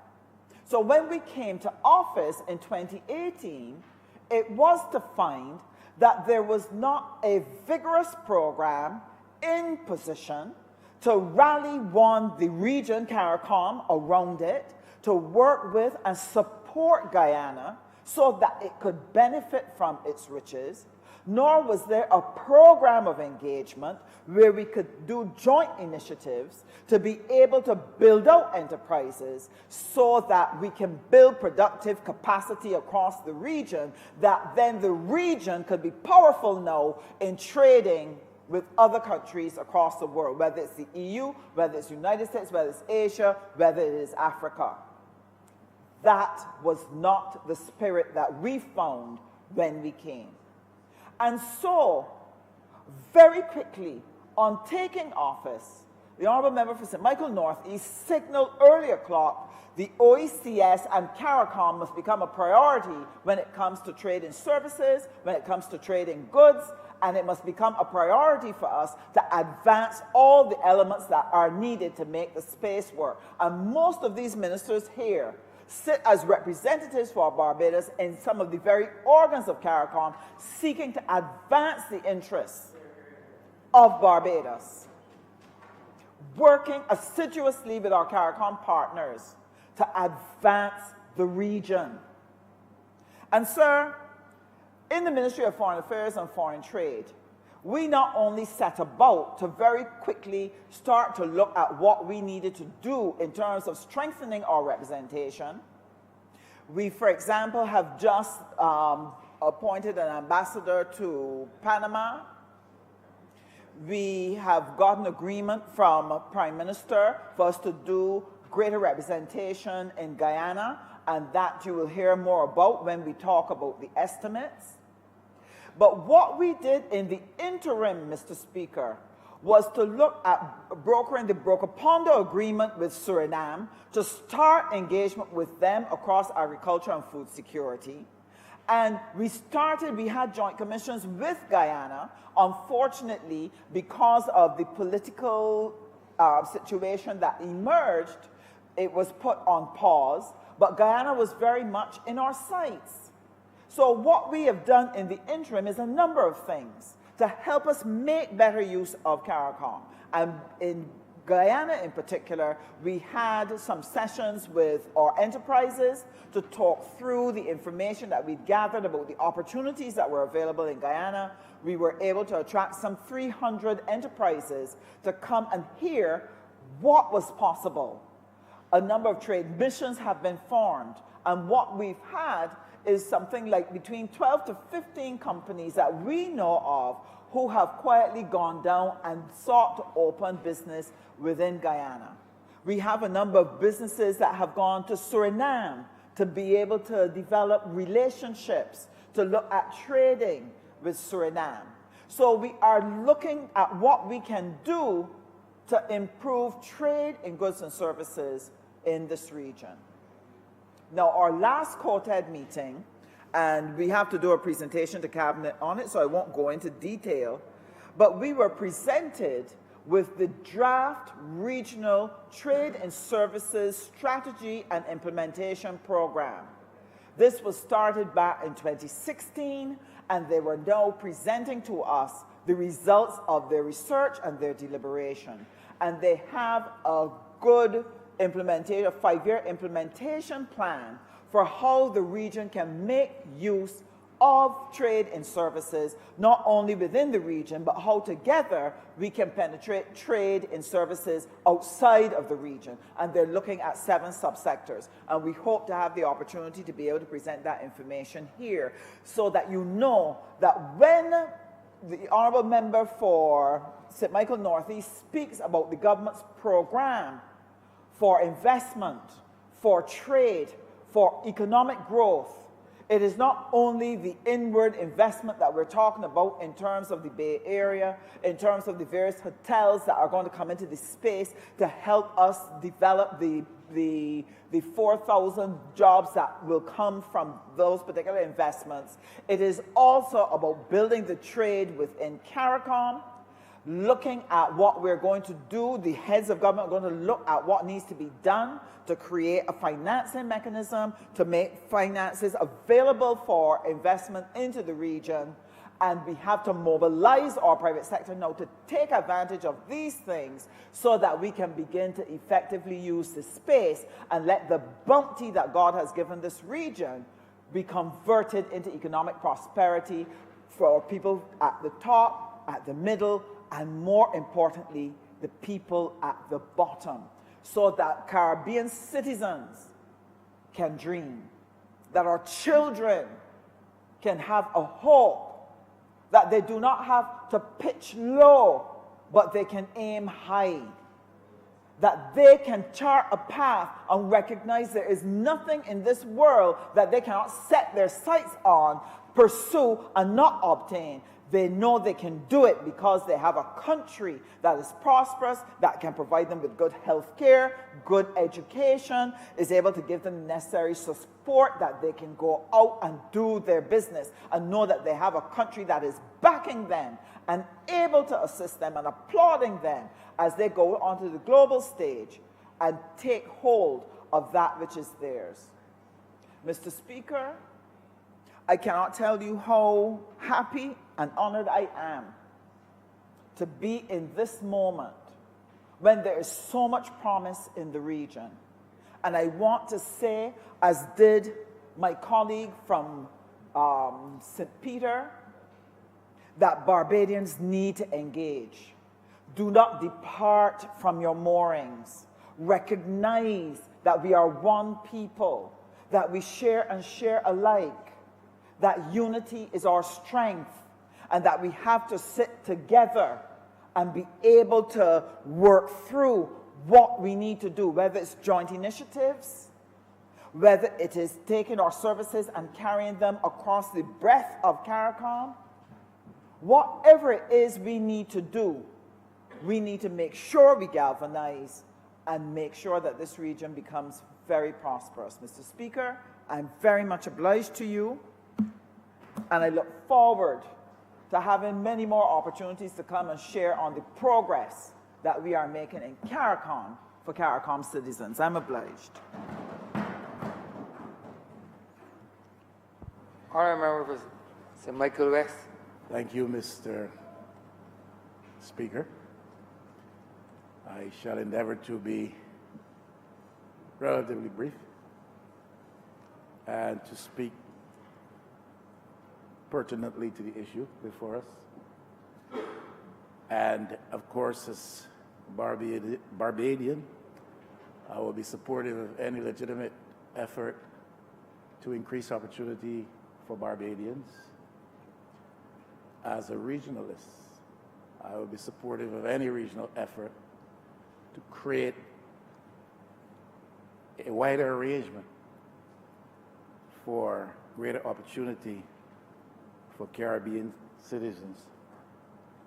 Caribbean, Mr. Speaker, as I'm sure you know and realize, is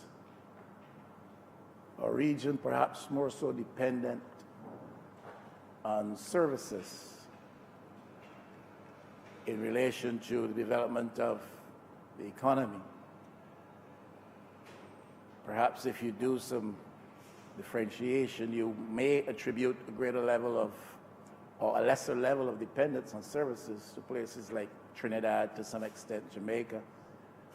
Certainly in the case of Barbados and many of the OECS countries, the dependence on services is obvious. This region is pretty much profiled unlike the EU region, where there's a high disposition towards manufacturing goods. But for us, certainly here in Barbados and in many places across the Caribbean, and I think generally it is true, we are more so dependent upon services in relation to the success of our economies. I think, having said that, I'm trying to suggest, therefore, Mr. Speaker, that when it comes to movement of persons, a movement of various categories of persons, a significant consideration should be how those categories contribute to improving the services potential for the region and for individual states.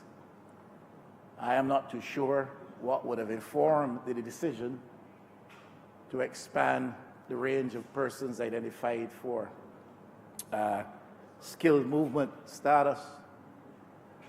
But I would like to think a significant consideration would have been given to that view, that our economies, if you look at the profile, generally so depend on services, and a decision therefore as to who would be given priority in terms of freedom of movement and based on qualifications and skills, etc., would very much relate to that disposition of our region to pursue services as the primary contributor to development of our economies.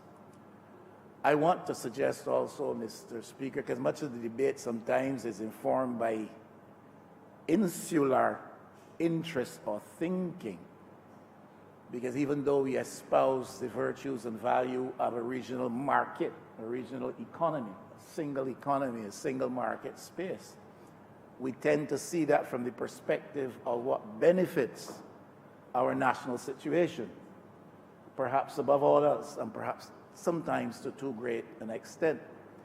We therefore have to be careful and guarded against any tendency, disposition, temptation to so trumpet our own national interest, even though we do so in the context of a regional effort, that we lose sight of the greater and larger vision and goal.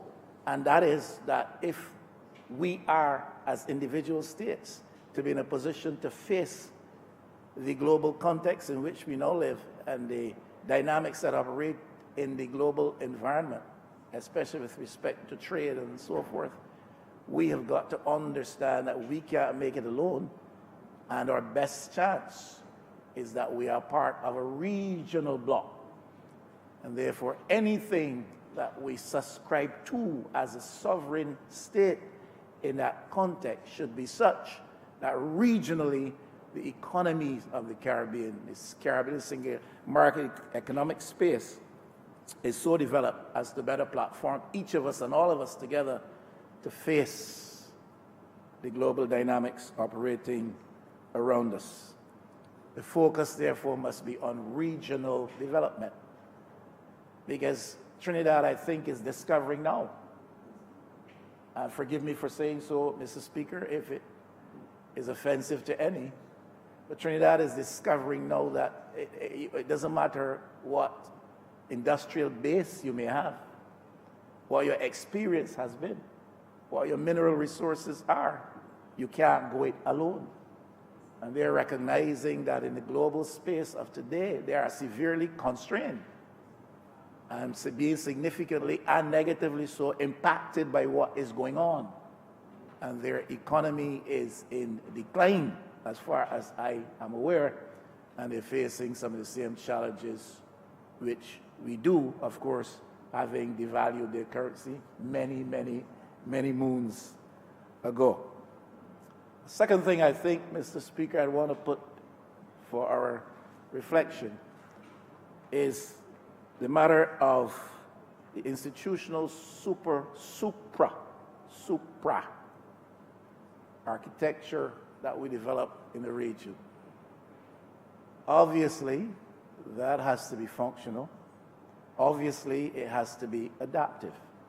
And I say this only to suggest that even at this early stage of development around the entity we call the CSME, we have had issues with supra-architectural institutions.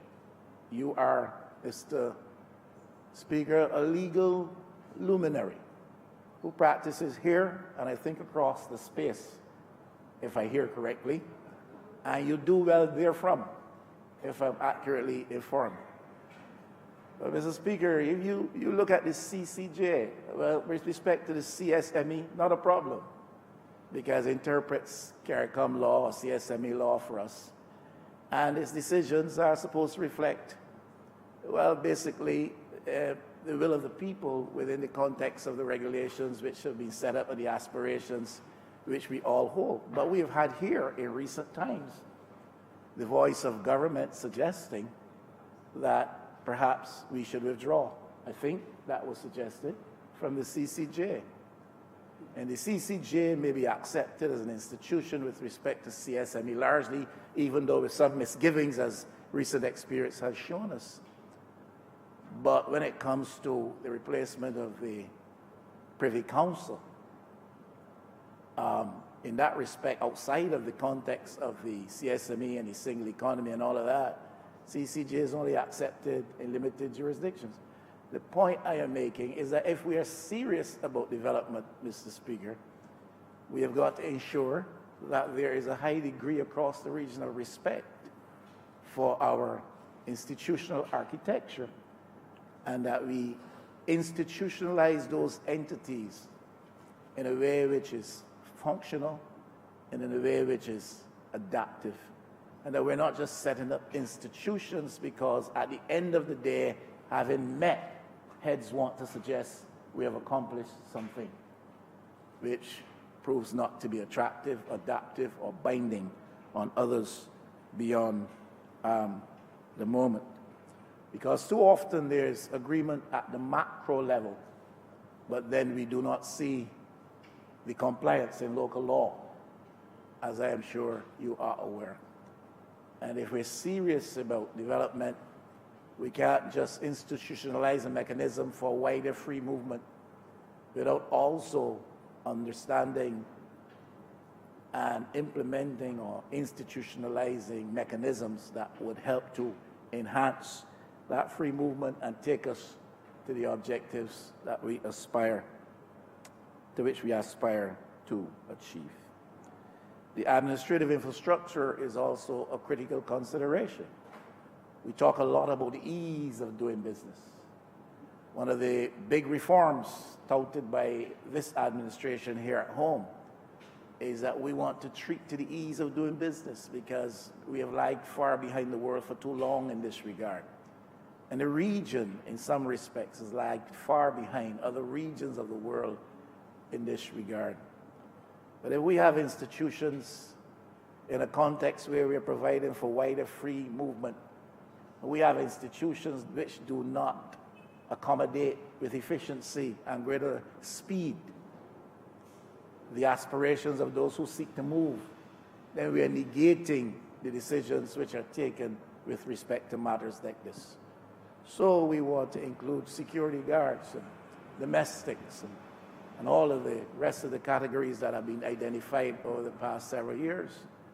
But if the administrative mechanisms which are supposed to give expression to these decisions are not properly functional, rather than have an ease of doing business, we have both a dis-ease and an unease with respect to that, and the efforts are negated, I want to suggest. And that has been the experience of some, in some regards. And there are states which may be more forthright, faster of pace at doing the necessary, the expected, but there are others that lag far behind in so doing. We're doing this measure today And I suspect we want to get this done because we have a meeting coming down next week. And the view might be taken that because the decision is taken at the levels of the head, at the level of the heads, then it is all right. Compliance is to be observed in that context, in the local situation.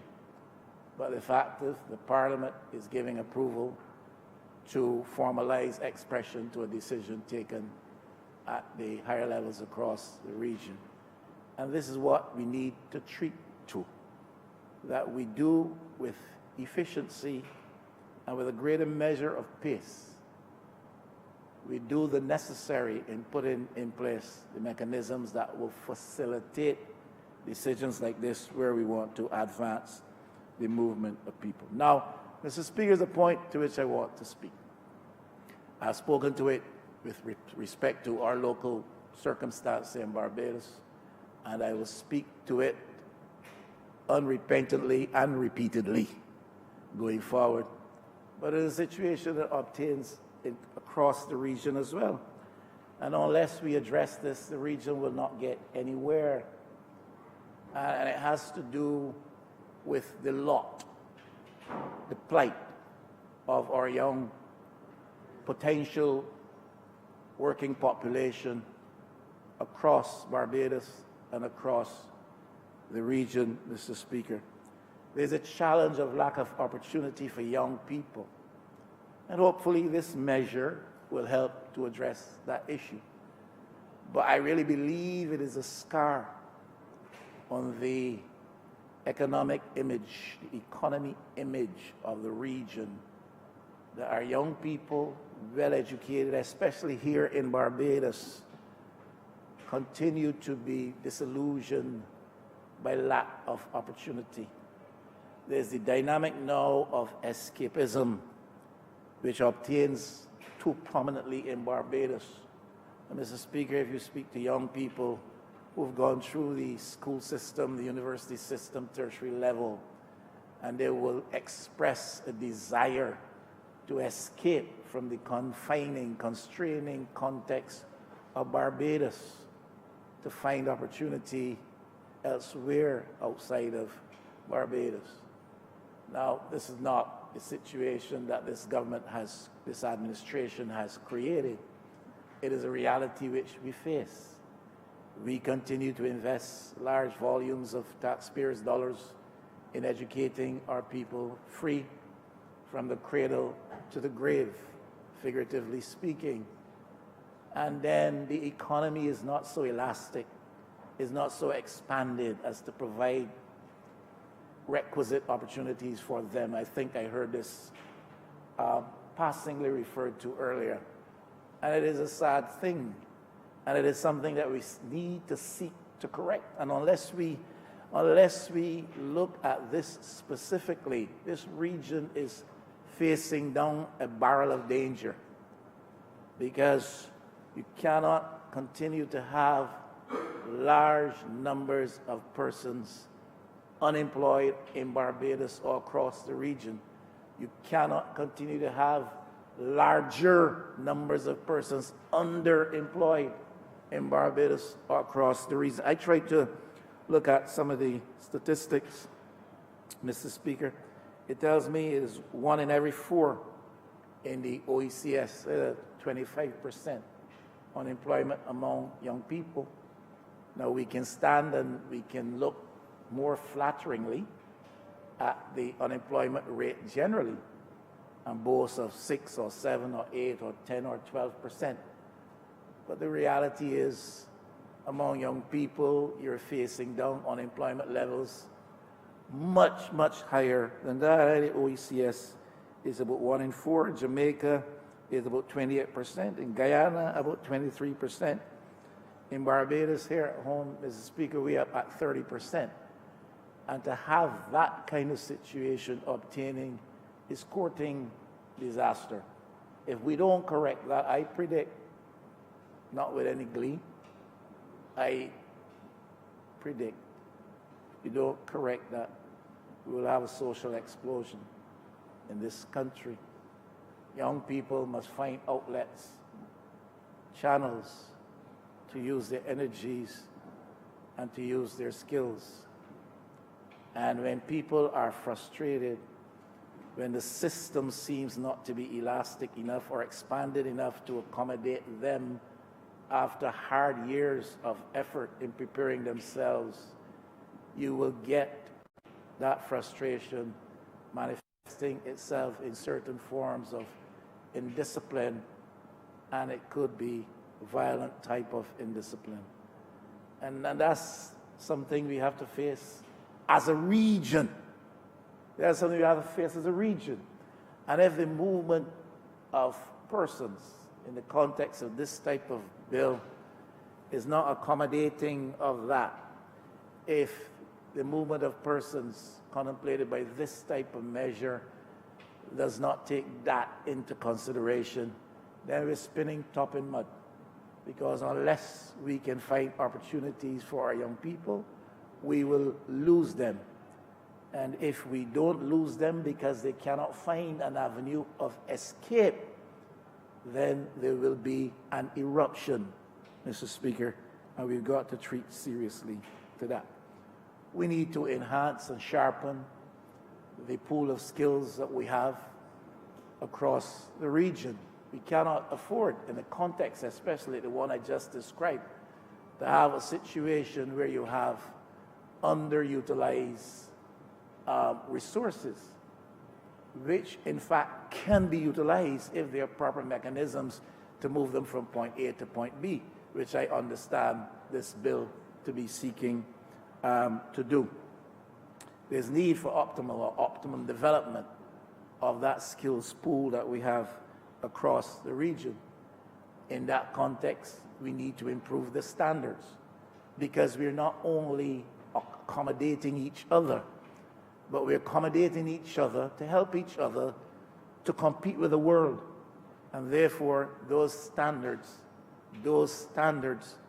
must be lifted. I have seen in my short lifespan, I've seen in my short lifespan,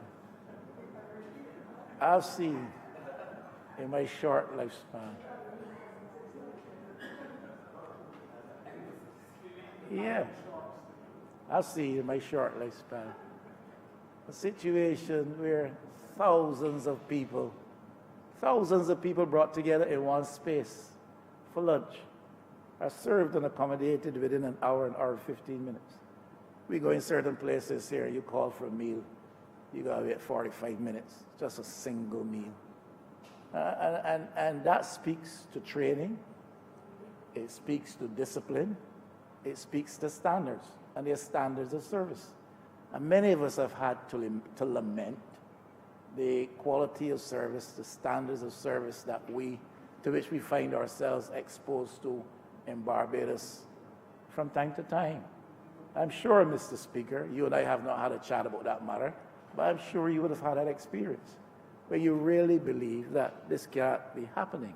And it applies all across the board. It's not only those who are involved in tourism-related services, it obtains among the professionals too. Mr. Speaker, you know that, not yourself. You're a shining example. You're a beacon. You're a model to those who would aspire to high levels and standards of service. But you know, Mr. Speaker, people keep you waiting weeks and weeks and weeks and months and months and months. And that level of and standard of service, and beyond that, standards of skills, we cannot be satisfied for a level obtaining in this region when in fact the rest of the world is outpacing us. How can we compete if we don't come up to scratch in terms of skills and in terms of standards? There's another impediment that I think is worthy of consideration in this context. It's one of the things that prevents intra-regional development, in my view. And it has to do with the disparity in alien landholding legislation existing across the Caribbean. And it's different from Barbados, it's different in Trinidad, and that type of thing. And when you run into these differences, then you have an issue with really seeing yourself as a community, as a single market, as a single economy. Now, we are so postured in Barbados and in this region that it was seen to me that when it comes to alien land holdings, we are more open to, more accommodating of those who come from outside of the region.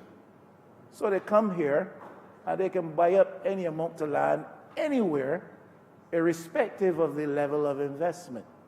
I really strongly oppose that, Mr. Speaker.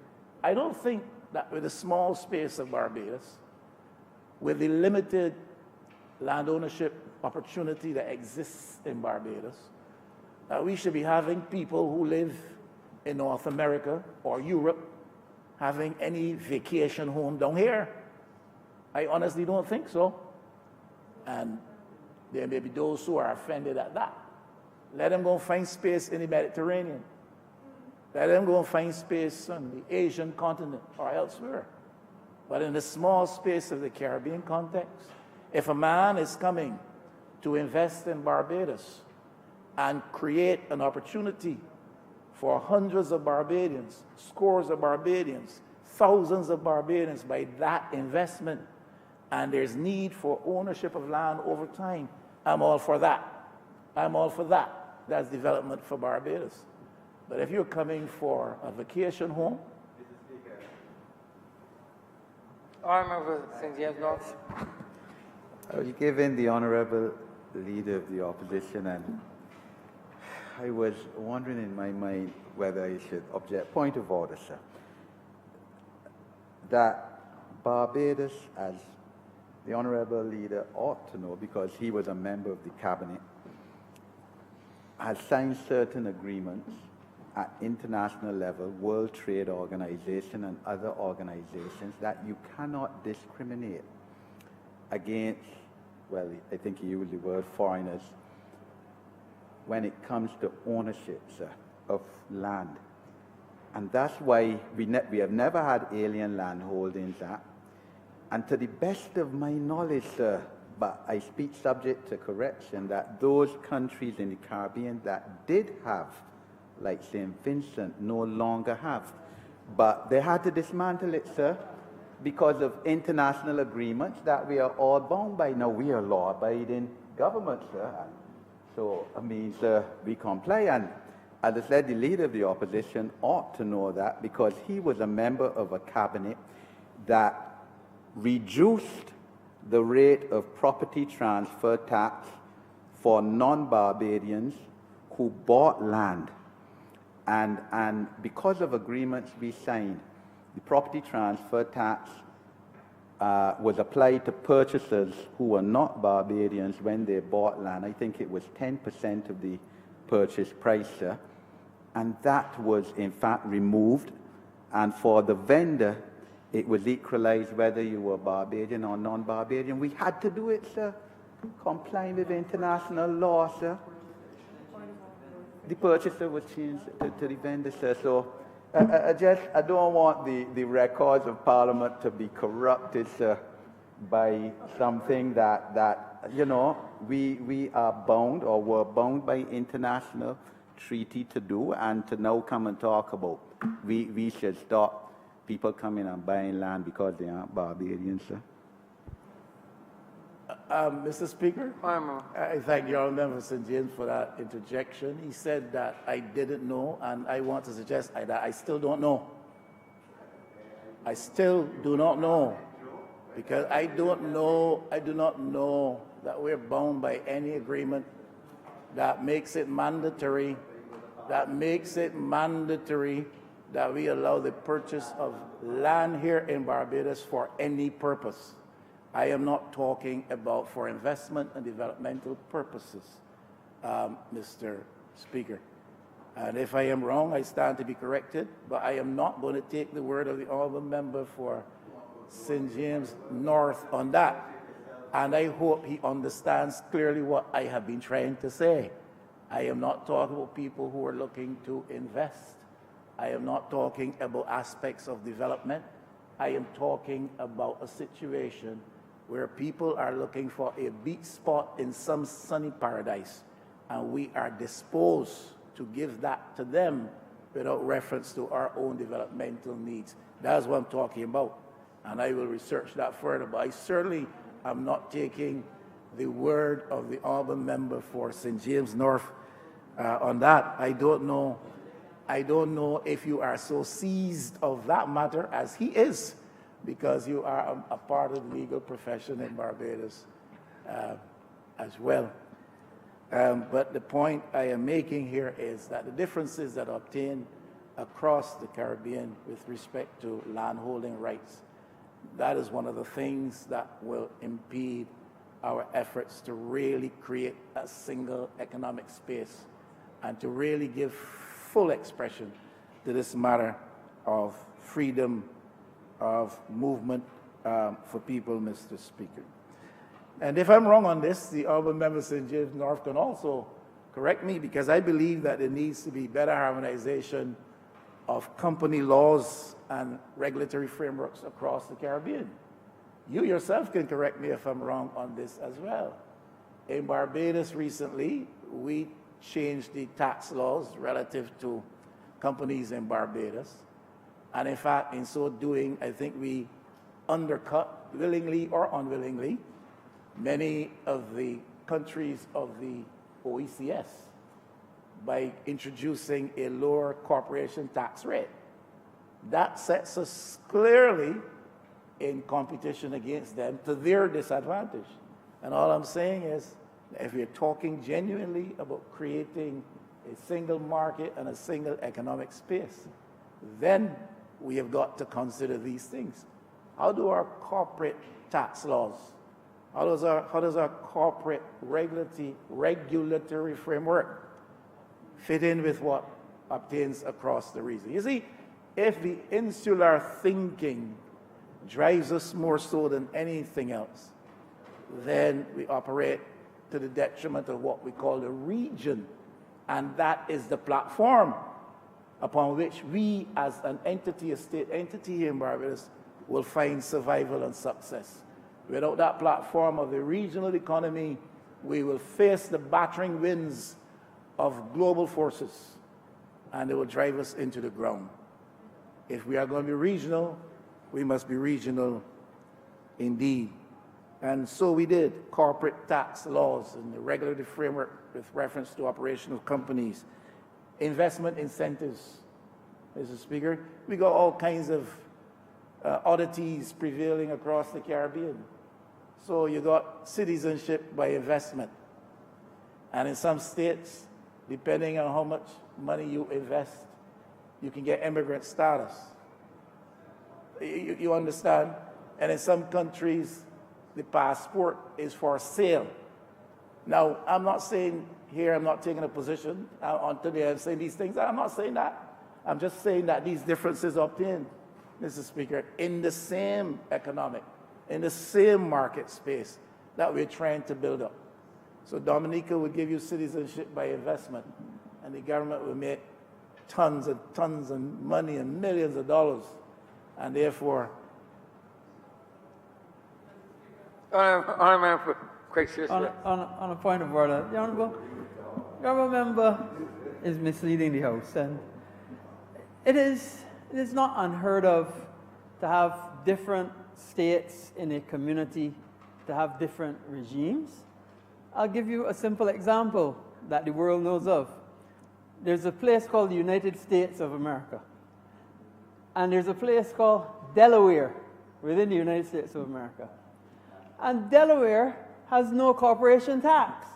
But it doesn't mean that New York or Alaska or Washington or whatever doesn't have a corporation tax. And Delaware has that to attract people to come and register their companies in that particular state.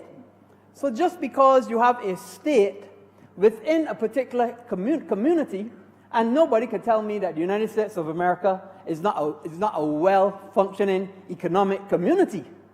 It is. And yet still they have states within that community that have different tax regimes. So for the honourable member to suggest that because you have one tax regime in one state and another tax regime in another state, that it doesn't enable economic harmony is obviously not correct. And I give you an obvious example. Another example is United Kingdom. And I'll give you another example. There are parts of the United Kingdom and parts of the European Union that have different tax regimes. Jersey is well known, minimal taxing control, but yet still part of a very well-known economic community. So the honourable member is misleading the House, and I just bring those to his attention.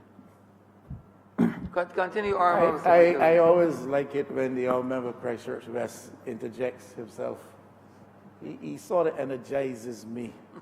He brings a certain level of energy and genuineness to his comments. And I really do like it when he interjects. Not because he's right in the response he's making to what I'm saying, because I've never said that these things don't exist elsewhere. You're a lawyer, Mr. Speaker. You know, I've never said for one moment that these things don't exist elsewhere.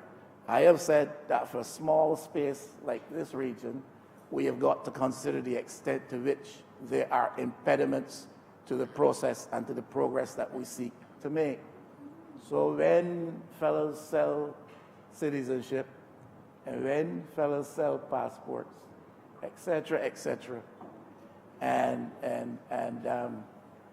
other investment mechanisms are used to take an advantage, we got to consider the extent. When we do these things, we've got to consider the extent to which they impede or impair our progress and our efforts. That's all I am saying, and you as a legal luminary understand that clearly, and I'm sure the honourable member for Christchurch West on further reflection would understand and appreciate what I'm saying.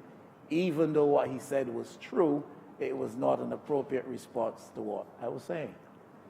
And that's all I am saying there. Now, the other thing, Mr. Speaker, is the matter of political pandering. It has been referred to here already. Political pandering. And we have had that. You see, Mr. Speaker, that is Continue, honourable member, continue. that is where they often go wrong, because before I'm finished saying what I'm saying, they're ready to harass me. Political pandering. It has already been referred to here. It has already been referred to here this afternoon. It's been referred to by the Honourable Prime Minister. It was referred to by the Honourable Member for St. Peter, and we know we can accept every word that falls from his lips. And he said to us that the former Prime Minister, well, not a former Prime Minister, memorialized this comment, ever so welcome, wait for a call. Politicians do that when they are pandering to a certain element, when they are playing to a certain sentiment. And the honourable member for St. Peter spoke about the xenophobia that sometimes exists among the Barbadian populace, and that has been true in recent times. I had an official out of Guyana say to me recently that they have to be very careful to ensure that Guyanese do not, in reaction to what they experienced in Barbados in former years, develop the kind of attitude towards Barbadians now in their period of potential prosperity, such that Barbadians are made to feel unwelcome and that they take offense because of the presence of Barbadians in Guyana. And that's all I'm saying. So this playing to the crowd, this playing to certain darker sentiments existing in the soul of the populace is a path that certain politicians take. Now, when you do that, and you tell people, well, if they come, they will take away your jobs. And if they come, they will undercut your wages, because when the Guyanese were here, they were willing to accept anything to work as laborers in construction or in agriculture. They were willing to accept undercutting wages. That's what was advocated. And they take away your jobs. It was said that there were other things that they would take away too, but that's not for me to speak on.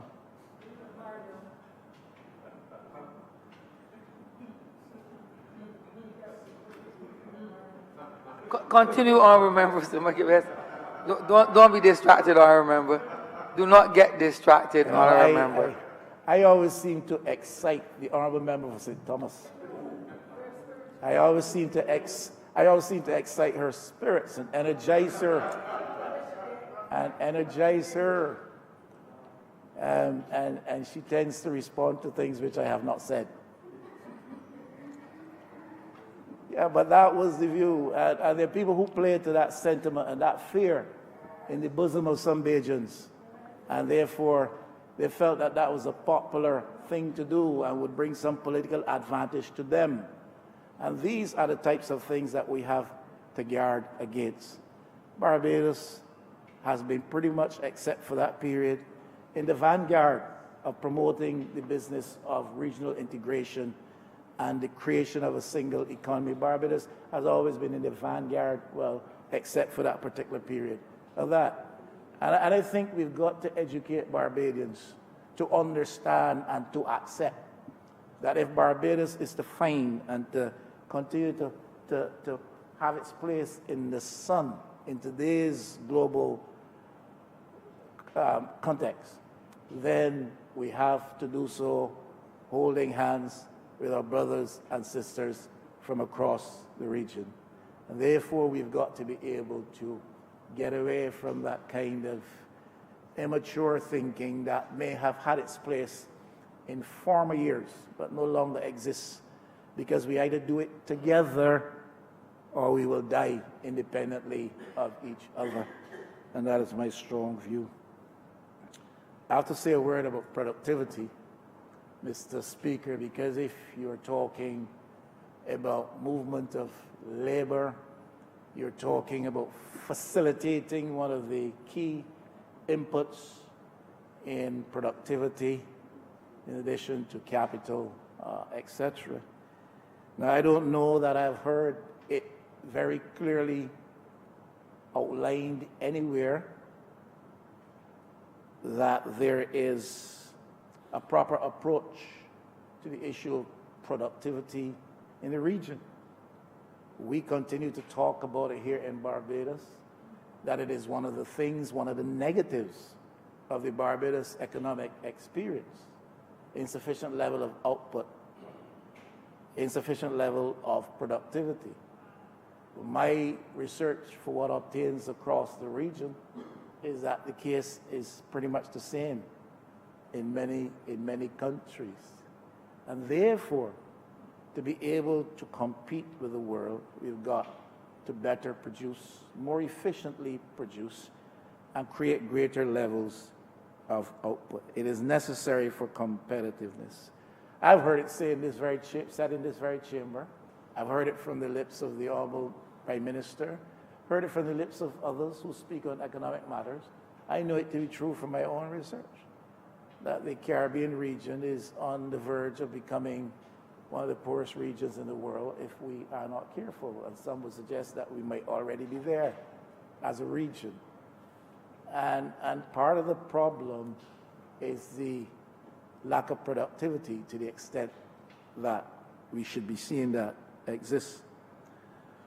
Productivity must become a critical component in our economic growth strategy. Now, I have said this before, and please don't get upset, because I have to say it again until I see it. I have not heard a clear growth strategy enunciated by this administration. I have heard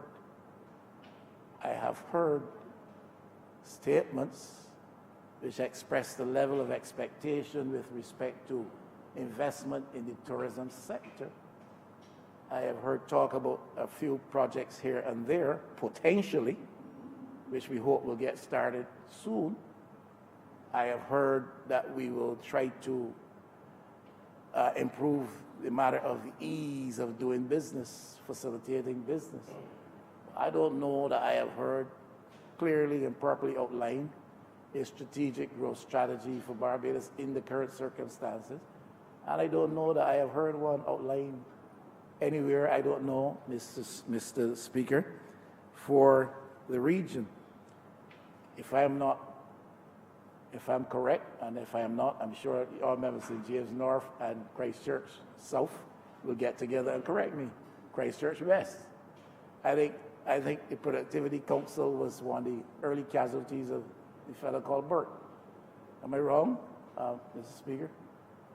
Am I wrong? Sorry? Honourable Mr. Member Speaker, James North. Mr. Speaker, point of order. Yes, I know the honourable member, leader of the opposition. He's searching here, unsure whether what he's saying is correct. I can assure him that's not true. The last government had taken the decision in terms of the Productivity Council, and in fact, I believe to merge that with another entity, with NICE. That's correct. Yeah, that's pre-Burt. And in fact, they had moved into the same building there in Warrens, where I believe the honourable member for St. Michael's North's office is. So that's pre-Burt, yeah.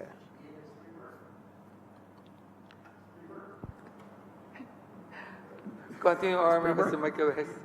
Is it pre-Burt? I suspect the honourable member for St. James North may stand to be corrected by the honourable member for Christchurch East Central. Now, I'm not going to harp on that, whether it's pre-Burt or post-Burt. I'm not going to argue whether it's pre-Burt or post-Burt. I have made a statement, and if I'm wrong, then, Mr. Speaker, please forgive me, but I don't hear the honourable member for Christchurch East Central correcting me or indicating in any way that I'm wrong. It's probably because he's not in his accustomed chair, you see. Continue, Honourable Member. So we've had a situation where we have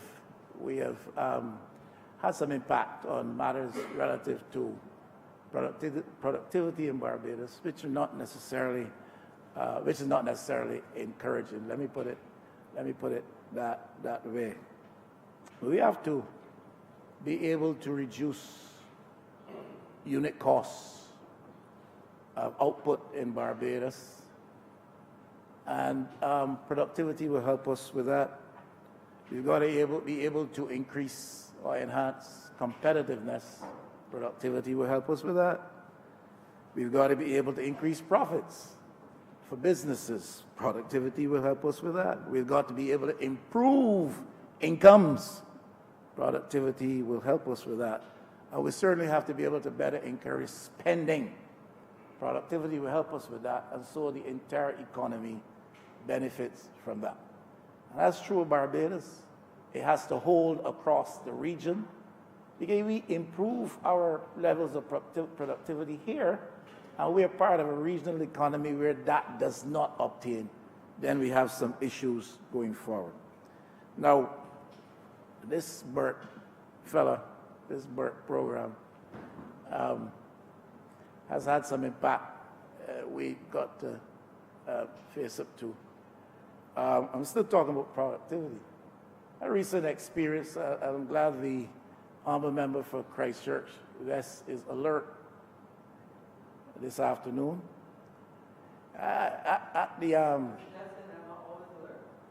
I'm happy he's alert this time. Maybe I'm not always happy he's alert. I'm not suggesting. I'm alert. I'm happy he's alert this afternoon. I went on some business up to the licensing authority, etc. I lamented the situation that I personally experienced and saw there. I've heard talk about it. Surely all the ministers are aware of it. And not all of it falls to his purview now, because some aspects of that covered by the Ministry of Finance, the BRA aspects of it, BRA aspects.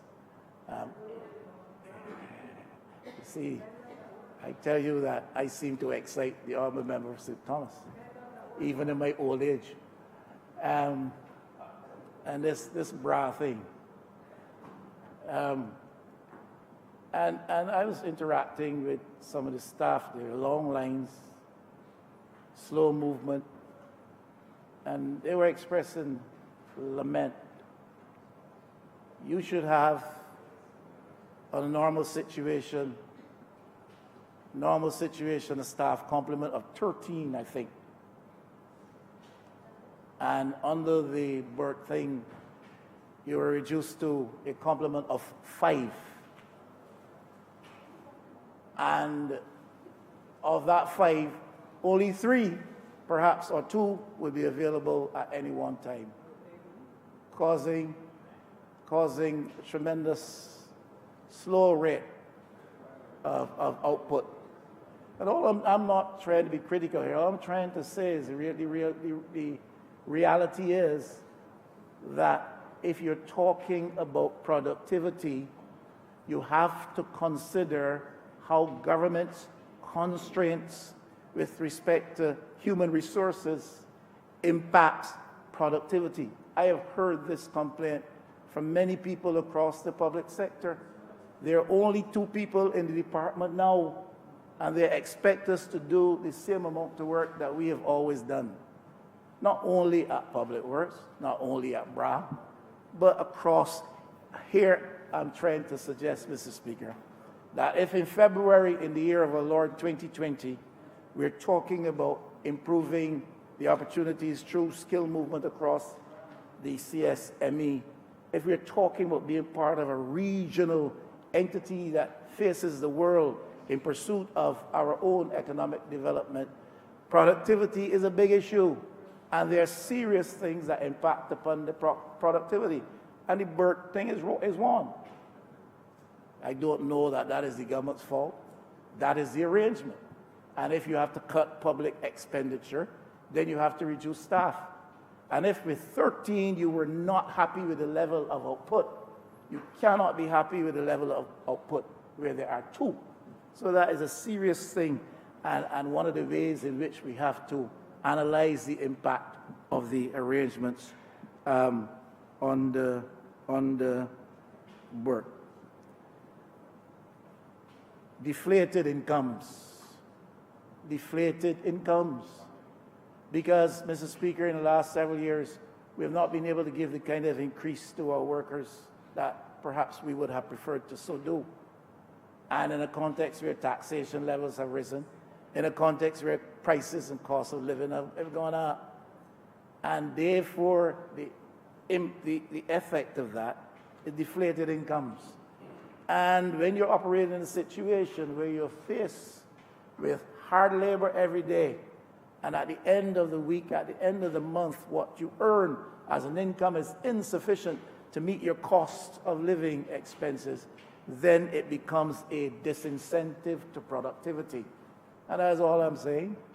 And therefore, this business of productivity has to be looked at in a far wider context than that which we now so do. Now, look, I promise you, Mr. Speaker, I would have been brief. I got some further notes here, but I am going to stop. And obviously, I support the measure that has been introduced by the Prime Minister to expand those categories of persons who will benefit from the privilege of movement within the context of the CSME. Thank you.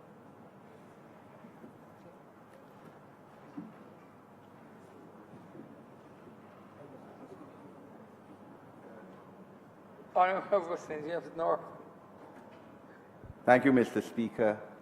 I'm not going to speak for my full allotted time because I think that the Honourable Prime Minister made one of the finest speeches on CARICOM and the CARICOM project as it relates to Barbados that has ever been delivered in this Parliament.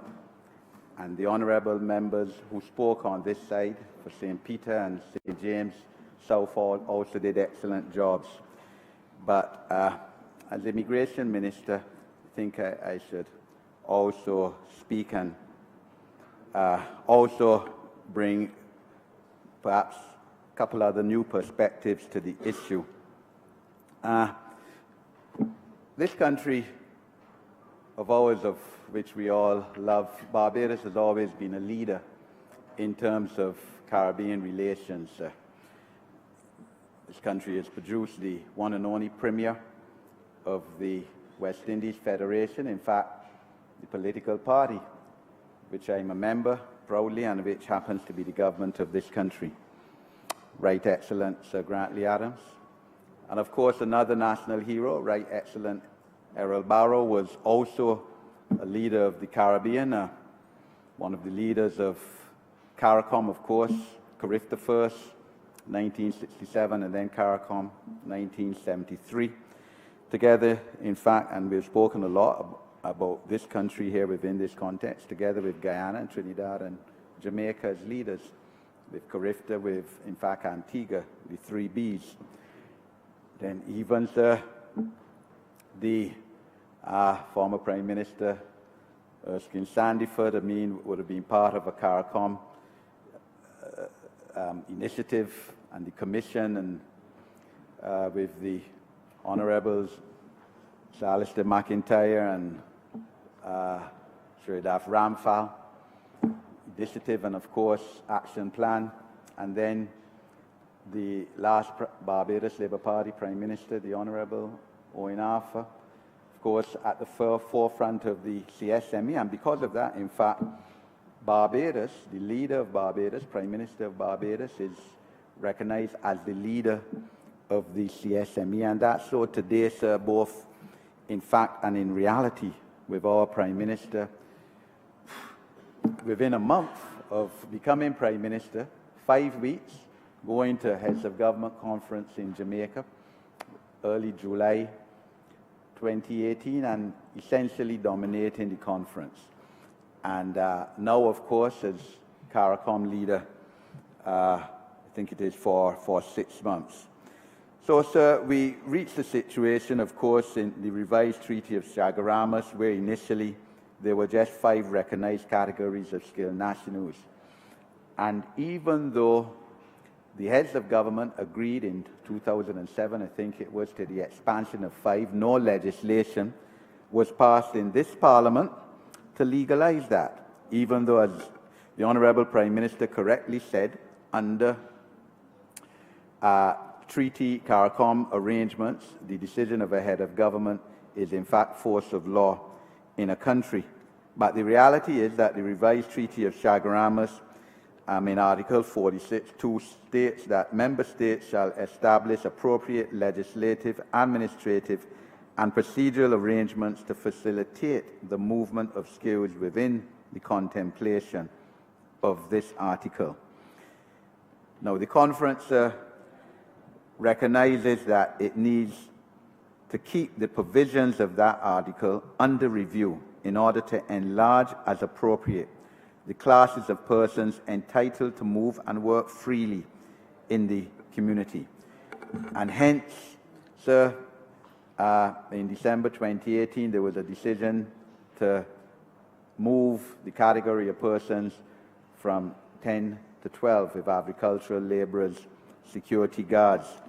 And so these are not big, highfalutin people, sir. Agricultural labour, sir, is the backbone of our economy historically and traditionally, sir, even though we have moved away from that. And I want to speak within that context, sir, because, you know, the 10 lost years between January 2008, May 2018, really, were not only that because of words, sir, and rhetoric, sir. It was so in many ways, sir. We had a situation where we had still a reasonably thriving agricultural sector, sir, a lot because of Guyanese labour that was here. The Honourable Minister of Agriculture, the Honourable Member for St. Philip South, has been dealt a very bad hand by the last government, because those workers, among others, as has been said in here, were sent back home. As the Honourable Member for St. Peter said, 4 o'clock in the morning, department of which at this present time I have ministerial mandate over, told by the last government, sir, they didn't act on their own. They would have acted under the directives of the political class at that time, sending back these Guyanese. And what is sad about it, sir, I don't like to speak ill of the dead, sir, but what is sad about it, that the first DLP Prime Minister in the last decade was someone who was not even born in the Caribbean, sir. Far less to being born in Barbados, he was not born in the Caribbean, born in a developed country, northern country, came here when he was 9 years old. So I could not understand the attitude, sir, that people who look like us, sir, and we got off the slave ship in Barbados, sir, and some got off in St. Vincent, St. Lucia, all of us looking alike. Unless you were to talk, you can't differentiate us, sir. I said somebody is Guyanese, somebody is Trinidadian, sir. And then, as the Honorable Prime Minister said, sir, when you're in the developed world, sir, you're all the same anyway. And the Barbadians who live in England, and especially who lived there in the 1960s, the hard days of the 1960s, when you had leading politicians in England talking about rivers of blood, you know, rivers of the blood of foreigners and black people, sir. Barbadians, they're protected in a large measure because of Jamaicans, sir, because of the aggressiveness of the Jamaican person. And it is sad, sir, and the Cabinet of Barbados has approved a reform of the immigration citizenship policy, sir, which, with the approval of the Cabinet, I would hope to be presenting to this Parliament within the very foreseeable future, sir.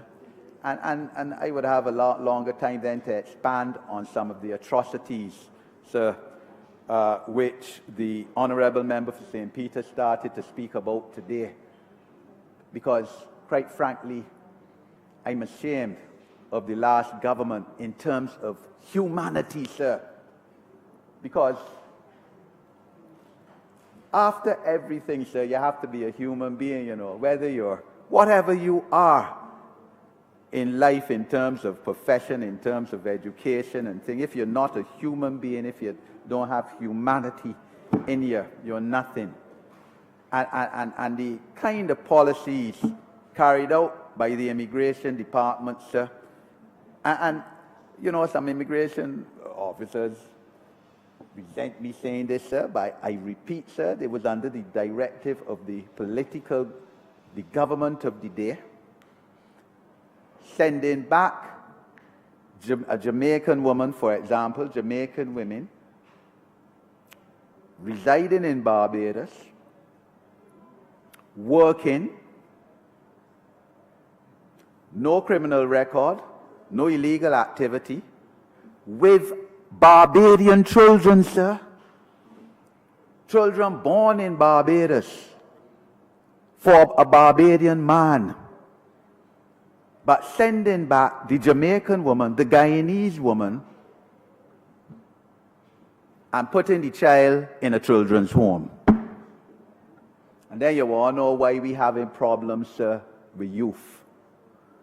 I mean, that is no different from what a leader of a developed country now is doing or would like to do. No different, sir. We condemn that leader, but, you know, that happened in Barbados, sir. Luckily, in all cases that I've seen, lawyers intervened, the legal process, and stopped the deportation, sir, correctly. Because that should have no part of a 21st century Barbados, sir. And it's a dark, it is a dent, sir, don't want to say dark, it is a dent in the history of Barbados in terms of our drive for solidarity. That word was used in terms of CARICOM relations. And we hope never to have that again. That is the truth.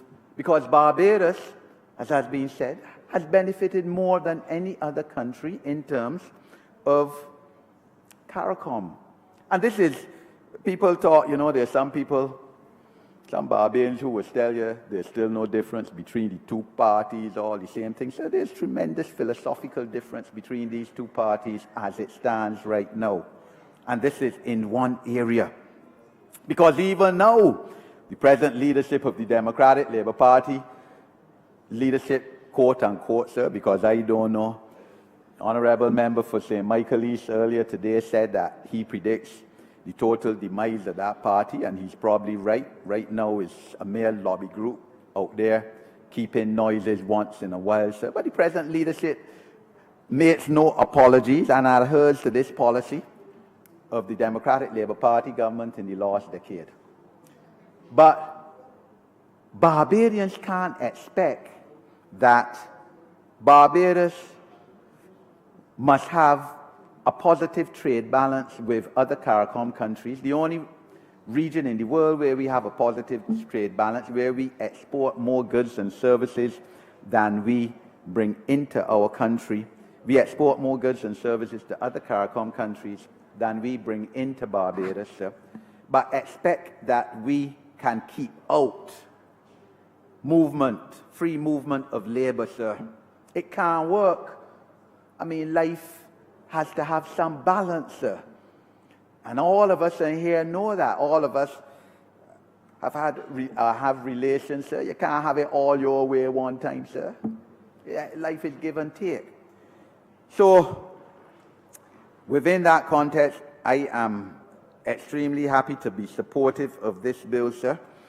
And, you know, it isn't, as was said, a free-for-all, sir. When you look deeply at this bill, sir, an agricultural worker, yes, can come in as a skilled national from another CARICOM country, but that agricultural worker must hold a CVQ, Caribbean Vocational Qualification, issued by a national training authority, on NVQ, sir. An NVQ defined as a national vocational qualification, also issued by a national training authority, or it must have a qualification from the Caribbean Examinations Council in the field of agriculture, or a certificate from an agency which a member state permits to issue certificates confirming that the person possesses practical experience. So it isn't that somebody could come in and say, I'm an agricultural labourer, I have the right to a skilled national certificate in Barbados, sir. It's defined. Same thing with an artisan, sir. Person who is a skilled tradesperson, craftsman or worker, and who holds the CVQ in craft and related trades, or in plant and machine operations. I'm saying this, sir, because I know tomorrow some misguided person going to be on the radio saying how we opening up Barbados to everybody to come in, sir. Not so, sir. You have to prove your qualifications. Same thing, sir, household domestic. Person who holds a CVQ or an equivalent qualification in domestic cleaning, domestic help, or domestic housekeeping. This is something, sir, where we, right frankly, as a state, has to enhance in terms of giving our citizens the opportunity now to go out there. Jamaica has had an advantage over other CARICOM countries in this area because their CVQs in domestic training are higher or are more established than ours, sir. So, sir, these are the ambits, the borders we have, and of course there's still the security issue, sir, that we will make sure that those who come comply or at least pass the security test, sir. So there's still the prohibited list of persons who offend public morality, persons who have been convicted of drug trafficking, for example, and sabotage and those kind of offences, sir. They are maintained, sir. But as the Honourable Prime Minister said, the bureaucracy which was put on, especially in those 10 lost years, to hinder skilled nationals coming to Barbados has been removed by this government. Because the last government, sir, had how you had to get a police certificate of character from countries, every country you lived in from the time you were 16 or 18, sir. So for 6 months. I can't remember, sir, every country I lived in for more than 6 months, sir. I mean, when I was young, I was about the place, sir, studying, you know. And we now restricted that where you have to get the police certificate of character, sir, it would only be for a country that you've lived in for more than 6 months and for the last 3 years, sir, within the last 3 years. And police certificate of character, sir, quite frankly, sir, and you know, sir, you're a social worker, you're a lawyer, sir, a humbug, you know, that 85% of the jobs in Barbados require police certificate of character, sir. It's something that the Honorable Attorney General has committed to looking at, sir, and I will certainly support him in that, sir, because it hinders people from poor homes, sir, who have been denied opportunities that others have had. So this is the kind of regime that we've put in, sir. The Article 46.4 that I spoke about envisages, in fact, the widening of these categories from the present 12, sir, where there may very well one day be full freedom of movement, sir, for people who have skills and ability and capacity to get jobs, sir. But this is also two-way, because we've had a traditional advantage in terms of our educational system, sir, and we have to be able as well to move to other countries. And we have to remember that all of this skilled national regime is also within the context of the right of establishment, where a CARICOM national can go and establish a business, a company, enterprise in another Caribbean country. And we have to, and we will, sir, put our citizens in the position where they can even more do that, sir, because we will reform our educational system and make our students more entrepreneurial, more business class. We spoke, sir, in the Covenant of Hope on that issue, sir, creating world-class citizens who are excellent, who can live anywhere in the world, sir, and all of that speaks towards the rights of establishment and skilled nationals, sir, which our country must produce to find our way in the world and to improve our socio-economic status, sir.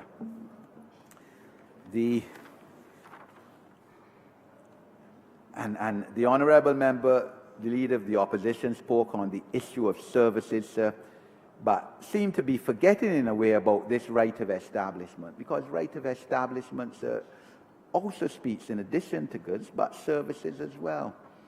And the legislative platform is there, but yes, admittedly, we have to now seek to enable our citizens to take a greater advantage of that legislative platform.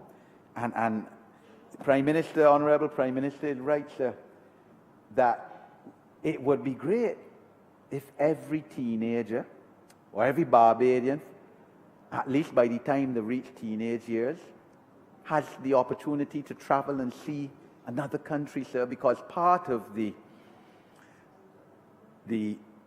xenophobia, that's the word that has been used, that is among some Barbadians still, is because of that. They don't know the outside world, sir, and believe that the world they know Barbados is the whole world, sir, and it is, and so on. And it's unfortunate that people who should know better, sir, people who are in the leadership of the last government, the present leadership of the Democratic Labour Party, who ought to know better, sir, want to continue to fuel those kind of fears among our people, sir.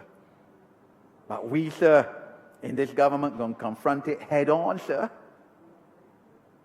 In the elections in 2008, sir, this party, and I'm not afraid to say it, lost the ball in that you had the Democratic Labour Party leadership going and fuel fears among Barbadians about how Guyanese here and 30,000 and they come to take over your jobs, sir. we can confront the arguments head on and go toe to toe with them, sir. Toe to toe, because it is wrong and they ought to know better, sir. In 2007, the third term of the Barbados Labour Party reign of office, last time we were in office, sir, with all these people that the other side said were here illegally and working, sir, unemployment rate in Barbados was at its lowest ever since the abolition of slavery, sir. 6.7%, lowest ever. Because, as the Honourable Member for St. James South, among others, says regularly, sir, we can't build a capable economy that is going to progress and sustain and build and move every year on a small population, sir. Our population has declined in the last few years under the Democratic Labour Party with all their policies, sir. And it is not by chance, sir, that the economy went down tremendously in those years, sir, because other countries in the Caribbean were still able to maintain some level of growth. Grenada was still growing at 3.9%. Antigua still growing 5%, sir. Barbados declining all the time because the population too small, sir. And therefore, this is another platform to try to grow our population.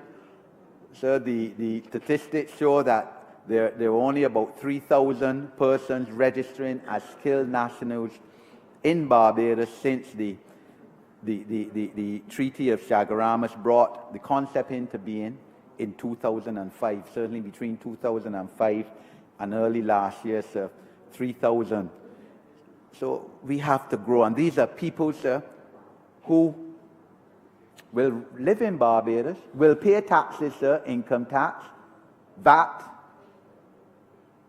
corporation tax, if they set up business, sir, and ease the burden of taxation among the Barbadians who live here, sir. And it is only right, as was said earlier in this debate, that if they come to live, that their spouses must be able to come to live and to be able to work without a work permit. So we removed that hindrance last year, the hindrance of having to have a work permit. This government, sir, this parliament, under this government, liberalized and equalized the education, sir, and the health care, the ability to access education free once they were their children, the children of CARICOM skilled nationals, and once they were 16 or under, because, sir, they have a right to go to school just like any other Barbadian, because if they don't go to school, and you're putting money on them to go to school, sir, they're now an avenue of problems in the next couple of years, and we can't afford that, sir. Better that we take off the $350 a term now than to have to spend $32,000 for somebody every year up in Dodge. And the contingent rights, sir, that go with the whole process, sir. Granted that CARICOM still has to overcome totally the challenge of the social security system, sir. The ability to transfer your social security that you paid in one country to another country. I don't think that that is as easily facilitated as it ought to be, and it's something that I'm sure that the heads will look at, sir. I know, again, you're going to hear arguments on social media, sir, fake social media from tomorrow, that we doing this, sir, and other Caribbean countries not doing that, sir. The issue of reciprocity is before the Caribbean Court of Justice as we speak, sir, in terms of, I think it is Antigua,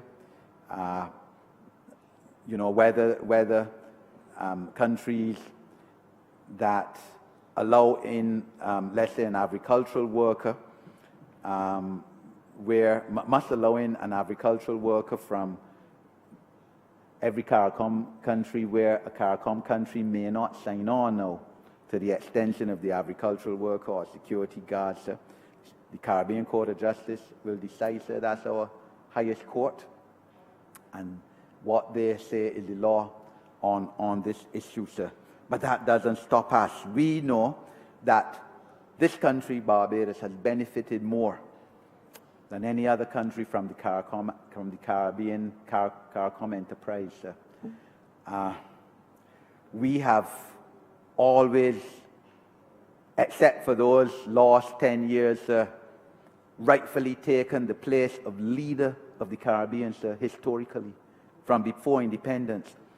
And as the Honorable Prime Minister said, a lot of our leaders in various fields went and started out as teachers, for example, in the OECS, what are now the OECS countries, before coming back here to work. We could speak about, as the Honourable Leader of the Opposition did, about the absence of supranational body. Sure, Barbados would love. I'm sure that we would sign on to the supranational body that would be able to adjudicate alleged infringes of the treaty, the obligations of member states under the Treaty of Chaguaramas, the revised treaty. But decisions are taken unanimously, sir, and therefore there's the absence. Hopefully one day the other countries will come to Christian understanding and realize that everyone has an obligation to observe the documents and the international agreements, regional agreements that they have signed.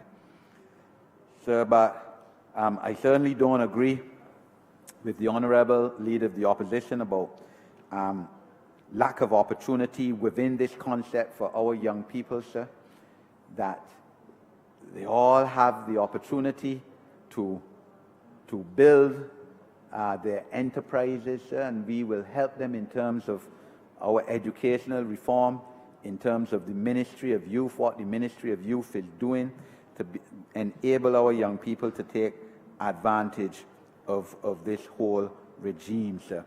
As I said, sir, I'm happy to be part of this, sir, and look forward to the deepening of our CARICOM relations with our neighbours.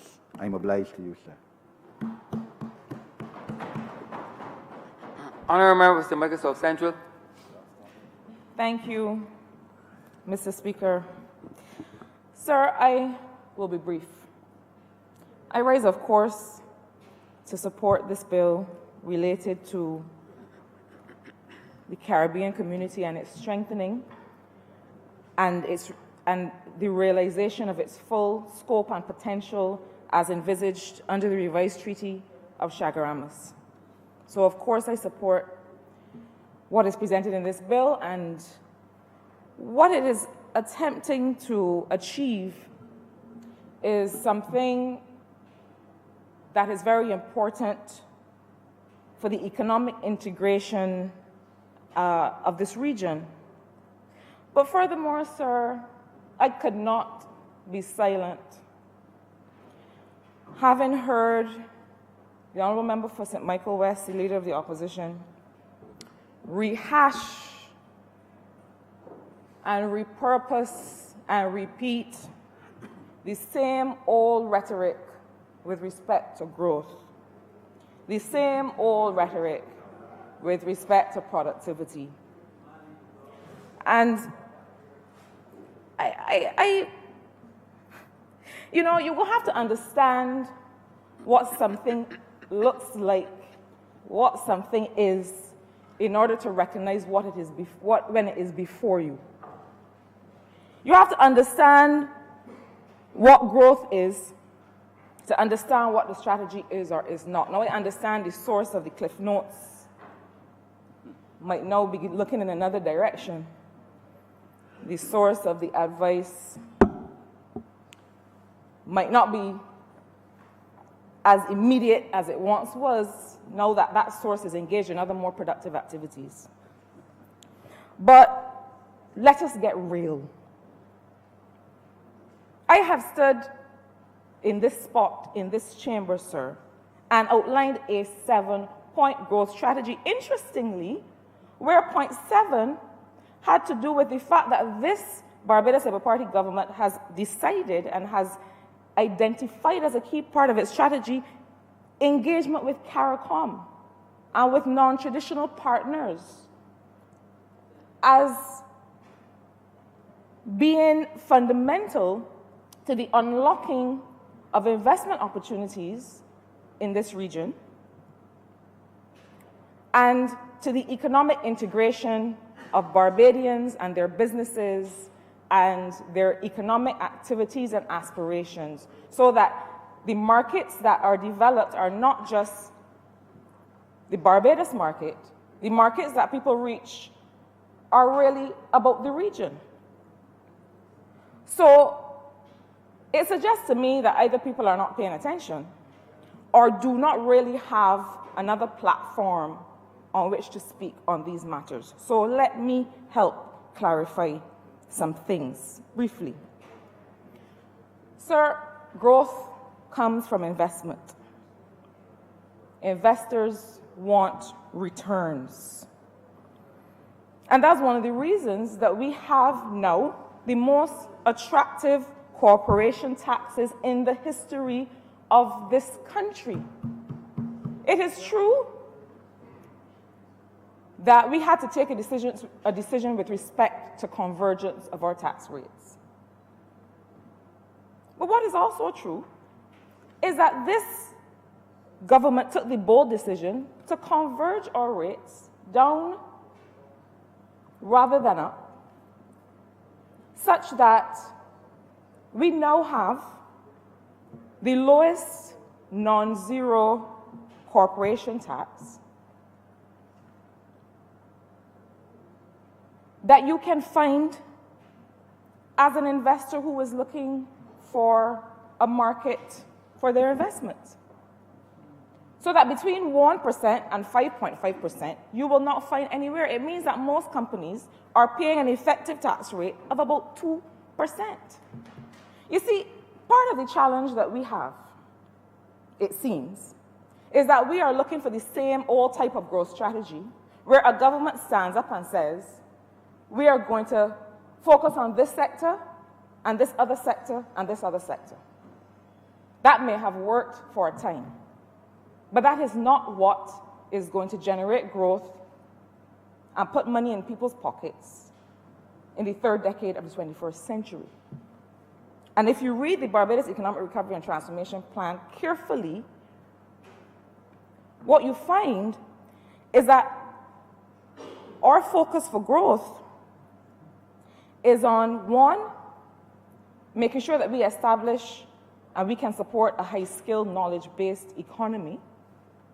Two, investing in education and health that contribute to people's productivity, but I'm going to get to that in a minute. Productivity is not an idea in the sky.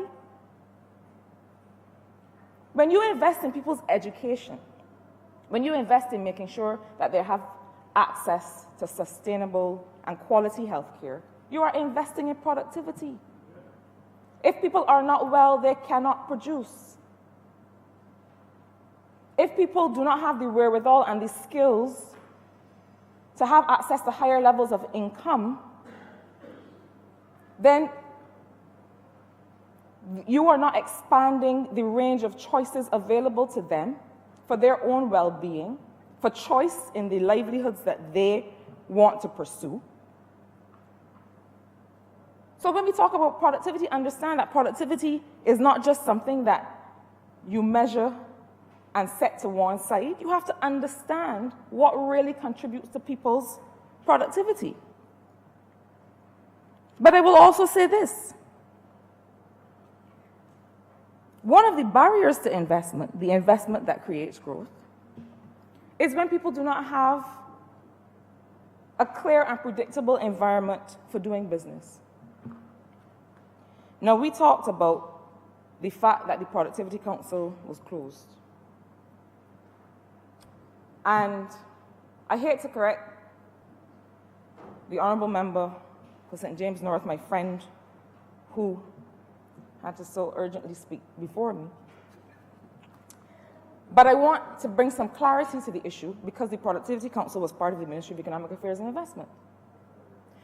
And what we will recall is that we went as a government to the people of this country and we asked them some key questions about the departments and the agencies in their government tasked to do their work,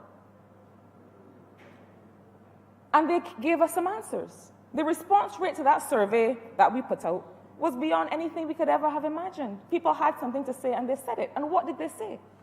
When we asked them whether something was desirable, highly desirable, optional but better delivered elsewhere, they said to us that the National Productivity Council was something that they found optional, that they didn't have any problem necessarily with the work in which they were engaged, but they did not feel that it was an efficient and effective and a smart use of their taxpayer dollars to keep this institution there in its current form, given the fact that we had some difficult decisions to make. And so what did we say? We said that we would rationalize the Productivity Council and the National Institute for Service Excellence. We would bring them to a close, but that we would establish something that was more practical.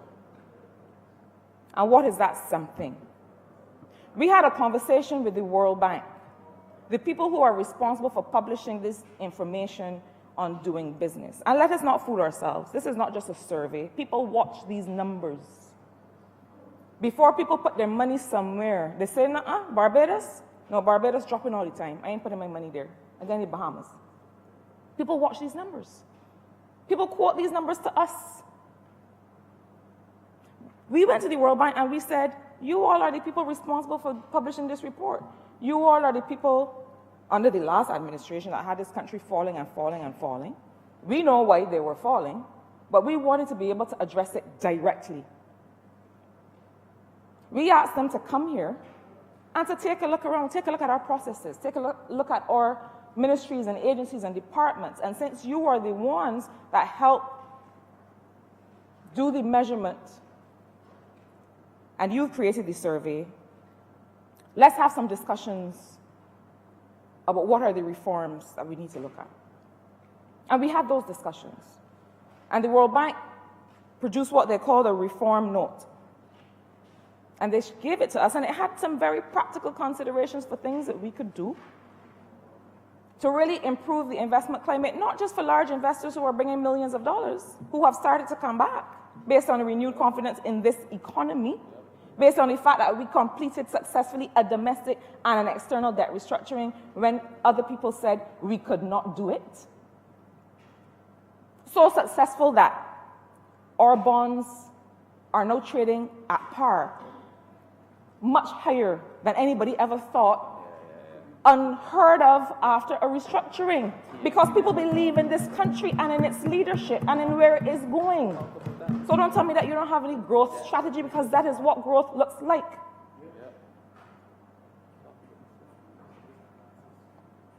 So we have this reform note, and on the basis of that reform note, what have we done? We've established a doing business subcommittee of cabinet. And that subcommittee of cabinet is comprised of all the officers, all of the ministers, whose ministries are responsible for key areas of doing business.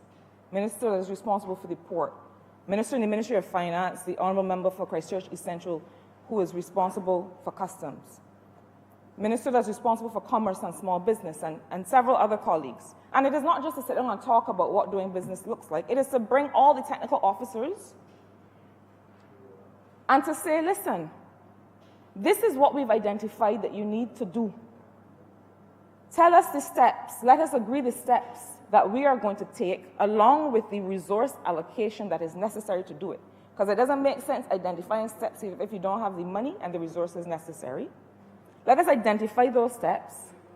Let us get them done. And let us meet every month back here again to make sure that it's being done. But not only that, Mr. Speaker, One of the problems the last administration had was that they spoke only to themselves. They did not properly engage the social partnership. They did not speak a word to the people of this country. And what have we said? Not only do we have a doing business subcommittee of cabinet, the highest levels of accountability, but we're going to bring in a doing business committee of non-state actors, the private sector and labor, to make sure that we engage the users of services, to make sure we have the full perspective on what we're doing. When we reformed and changed the planning legislation and brought a new Planning and Development Act last year, we didn't sit down and talk to ourselves about it. We spoke to people who have to put in planning applications every day. And they told us what was broken about the system, and it's on that basis that we have been working on it. It is on that basis that we have been able to improve. In many cases, it won't happen overnight, and we never said it would.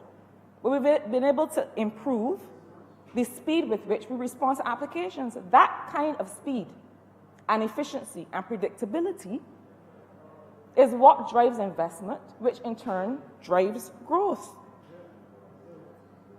Some people want to see a strategy on paper that you put down and it looks pretty and you never do anything. This government is about action, sir. A strategy is only worth the paper it is printed on if you do something about it. But we get so used to talking about strategy for this and strategy for that and being all speaky-spokey and talking pretty. I ain't come here to talk pretty. I come here to work on behalf of the people of St. Michael South Central who sent me here and to make sure that they have better opportunities and that the growth is not just a handful of people who can build bigger houses and drive bigger cars, but that it includes opportunities for people in Carrington Village and Brenners Hill and Flagstaff and Clapham and Hinesbury Road, where I share a border for now with the honorable member for St. Michael West. So, the further point I want to make on this matter of productivity, sir, is that not only do you increase productivity by investing in people's health and education and skills, which is a key part of our growth strategy, creating the platform for growth is important. Creating the platform for inclusive growth is important, because if you're only interested in major productive sectors where there are already people, major actors, who will have easiest access to the market, and you don't focus on economic enfranchisement and real methods for allowing people, for example, to be a part of the TAP program, to own their own vehicle and have access to government services. These are all part of a strategy that is under execution, not just on paper. We are so busy working, we haven't had time to write it down, but if you would like, Mr. Speaker, sir, I can write it for the honourable member, Leader of the Opposition, and put it in his hands. But I continue, sir. We had a presentation from one of our colleagues in the economic team, and I'll call his name with your permission, Dr. Kevin Greenidge, who shared with the country some information about where we've come from and where we are going and how we know that we're on the right path. And in Dr. Greenidge's presentation, he highlighted the fact that total factor productivity, which is about the productivity of not just labor, but also capital, the real returns from these inputs, fell by 3.3% every year between 2008 and 2017. So, with all due respect to the wonderful, hardworking officers who used to be a part of the Productivity Council and are still now, in a new iteration in some cases, still working on these issues, the fact of having a Productivity Council clearly was not increasing productivity in this country. Between 2008 and 2017, it fell by 3.3% in every year. So when we sit in here and suggest that the fact that we have closed an institution means that we don't care about productivity, when we can prove that the mere existence of that institution was not a sufficient condition to realize productivity, well, it means we don't understand the matters that we're talking about. The level of output of any ministry or department or agency is not just related to the number of people that are in there. We had a situation where there were officers, men and women coming to work in the Ministry of Transport and Works, in the former administration, with not a tool to work with. Coming to work every day. Not a tool, not a bus to drive, no equipment, nothing to get up and drive a stroke with. Obviously, they couldn't be productive. So productivity is not just about counting the number of people you have showing up for work every day. Productivity is making sure that everything that you are investing in, people, skills, equipment, technology, are all converging to make sure to give you the best output that you can get.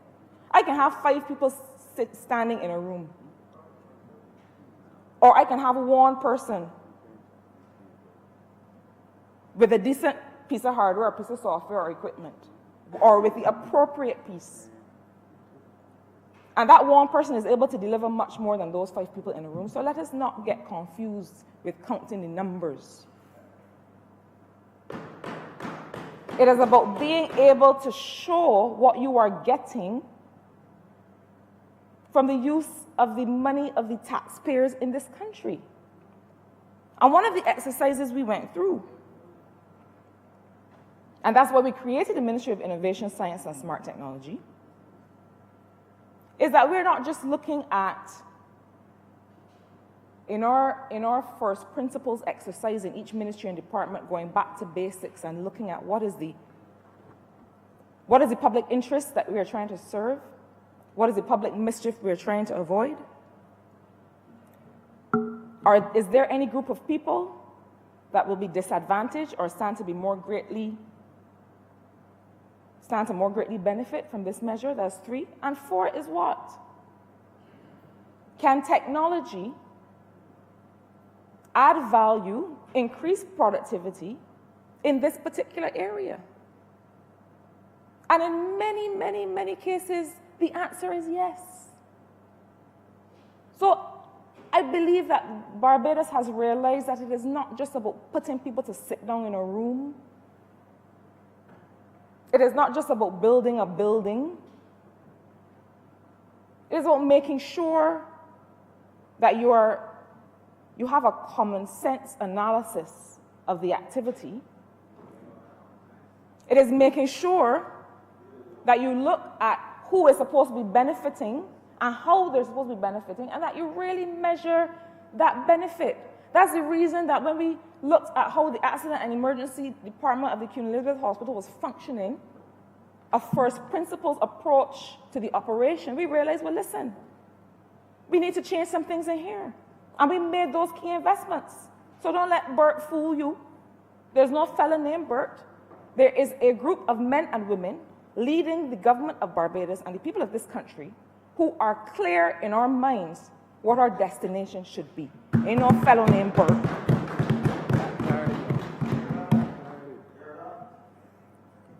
So let us understand what we really are talking about when we are talking about productivity. So, in addition Please let the Honourable for St. Michael South Central speak. Mr. Speaker, are you hearing? Uninterrupted, please. You're hearing things I ain't even hearing because I'm not even hearing a mosquito buzzing in here. So you don't worry.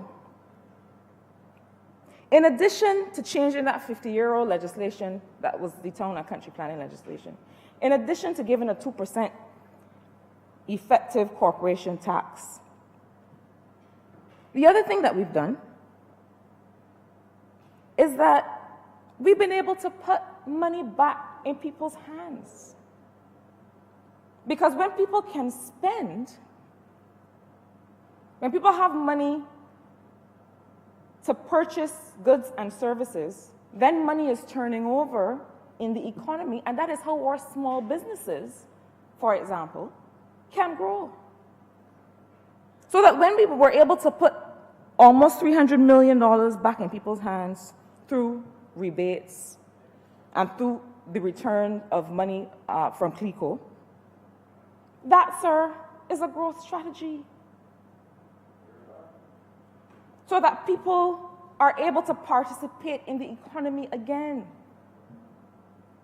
When we are able to allow people to invest through the trust loan program in their small businesses, that is a growth strategy. When we are able to make sure that all of these government services that people have to get up and catch a bus or ask for a drop to go and get a police certificate of character, to go and do all of these things that really they should be able to do from the comfort of their homes online, saving them money, so meaning that they have more disposable income, because if they're not spending money on those transaction costs, they're spending that money on something else that is going to contribute to economic activity. And so the $40 million loan that we signed with the Inter-American Development Bank last week for the modernization of government is for that particular investment, to be able to migrate some of these government services online, not only helping people to save money in transaction costs, but also sending the signal to investors, domestic and foreign, that we are serious about improving this business climate and making it easier to do things in this country. So, sir, I needed to make that intervention. There's more that could be said, but I think perhaps what might be more useful is simply to give the Honourable Leader of the Opposition what he wants. That he's not able to clearly parse and identify the aspects of a growth strategy because he perhaps does not understand the concept well enough. So that I can put it together and nicely package it and put it on paper, since clearly that is what we think a growth strategy is, and not actually working on behalf of the people of this country to give them better lives, to put some money in their pocket, and to give them and their children a better future in this country. So I will do that, sir. But I want, as I close, to say a final word. There are several of us, I would dare say all of us, who came to service in May 2018 to do a job. And I understand that there is a certain expectation, a certain job that people have to do when they find themselves or put themselves on the other side. But I wanted to make certain things clear, because I am not busy writing strategies. I am busy doing the people's work. And so I may not return to these matters in this chamber again, but I am perfectly willing to package them or put them all together and share with the honourable member. And with that, sir, I am obliged to you. Honourable Member for St. Joseph. Mr. Speaker, I am obliged to wrap up this debate. I promise not to be too long. Let me thank, first of all, the honourable members on this side for their support. Sir, if there's one thing that the Barbados Labour Party has always eschewed, has always shied away from, is the idea of xenophobia. For years growing up, sir, as a boy, I used to hear people making disparaging remarks about people from the Lower Islands. They come here on a banana boat, and a whole set of things like that, sir. And it was almost as if Barbadians over generations felt that we were the promised land and we had to keep people out. Interesting now, sir, that Guyana, of perhaps any of the countries in the developing world, holds the greatest promise for development and for economic growth. And Guyana is just, sir, an hour and a half flying time away from here, or perhaps a little less. And we are poised, perhaps, Mr. Speaker, to repeat what happened 2 and 3 generations ago, where Guyana was seen as the promised land, and Barbadians left these shores by the hundreds and thousands to go to Guyana to find good work. So when that happened, it was no reflection on Barbados. It wasn't that anybody hated Barbados. It was a part of a natural human urge to seek out opportunities. I had the honor to be in Guyana last week with the Prime Minister just for a few hours. And, you know, sir, almost at every turn we found somebody who could say that their grandfather or grandmother came from Barbados. We were in Trinidad earlier that day, sir.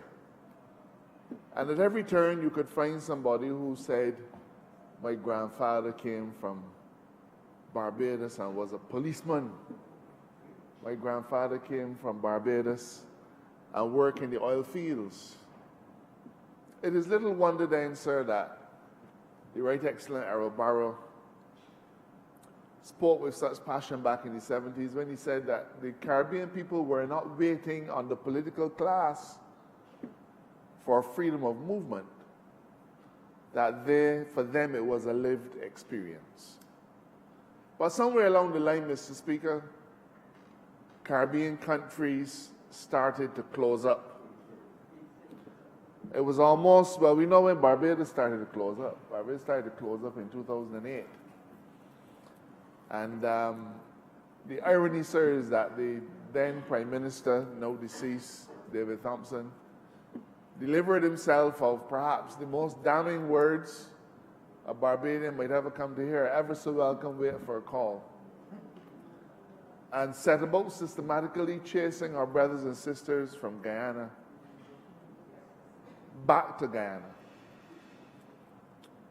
Would you believe, sir, that on that trip to Guyana, the Prime Minister and I and the members of the CARICOM senior team met with the Guyana Chamber of Commerce representatives.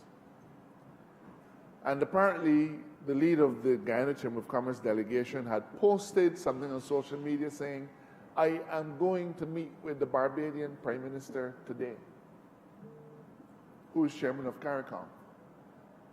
And they said to us across the table that just about every comment that had been put under that post was negative.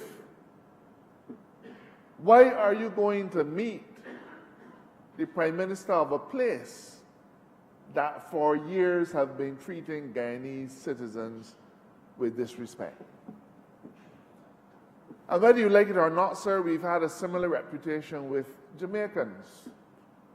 And we have lived to regret, sir, that the now seminal case on the movement of people originated in Barbados, the Shanique Myrie case, where she successfully contended that as a Jamaican national, she had a right to freedom of movement, and that that right was denied her by the Barbadian authorities.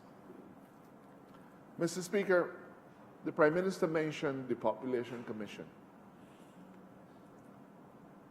And that Population Commission is intended to help us to orient or to come up with a firm plan as to how we can deal with what we consider to be a population deficit.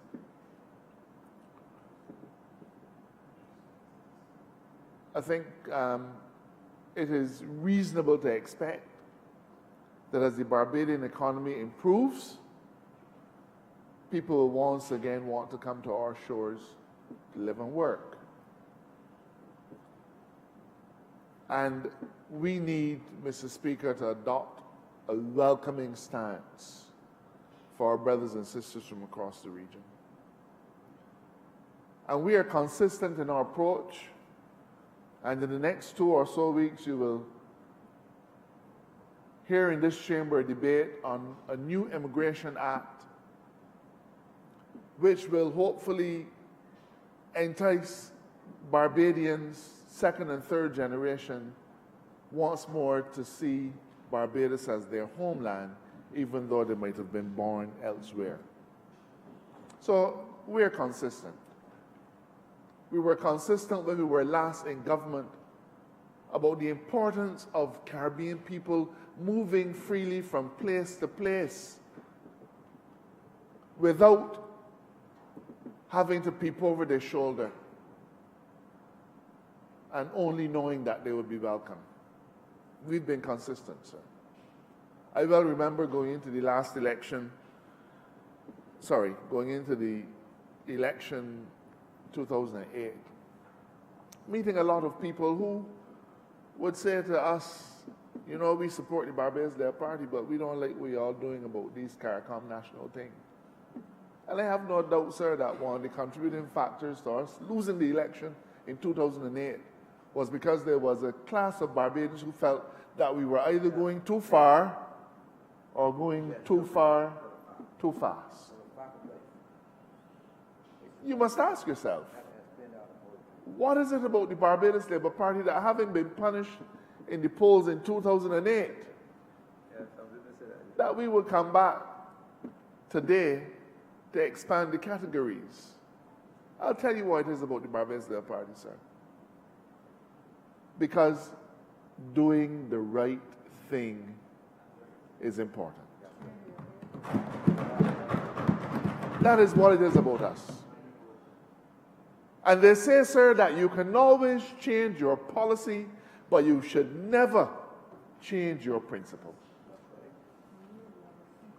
And maybe there'll be some Barbadians who will say to me tonight or tomorrow, or to my colleagues tonight or tomorrow, the same thing that was said to us back in 2008. But when we took that stance in 2008, sir, in the lead up to 2008, to expand and to welcome our Caribbean brothers and sisters, we did it because we recognize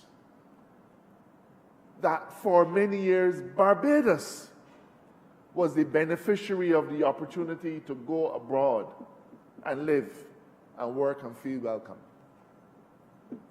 You know, sir, I was thinking about it just this morning.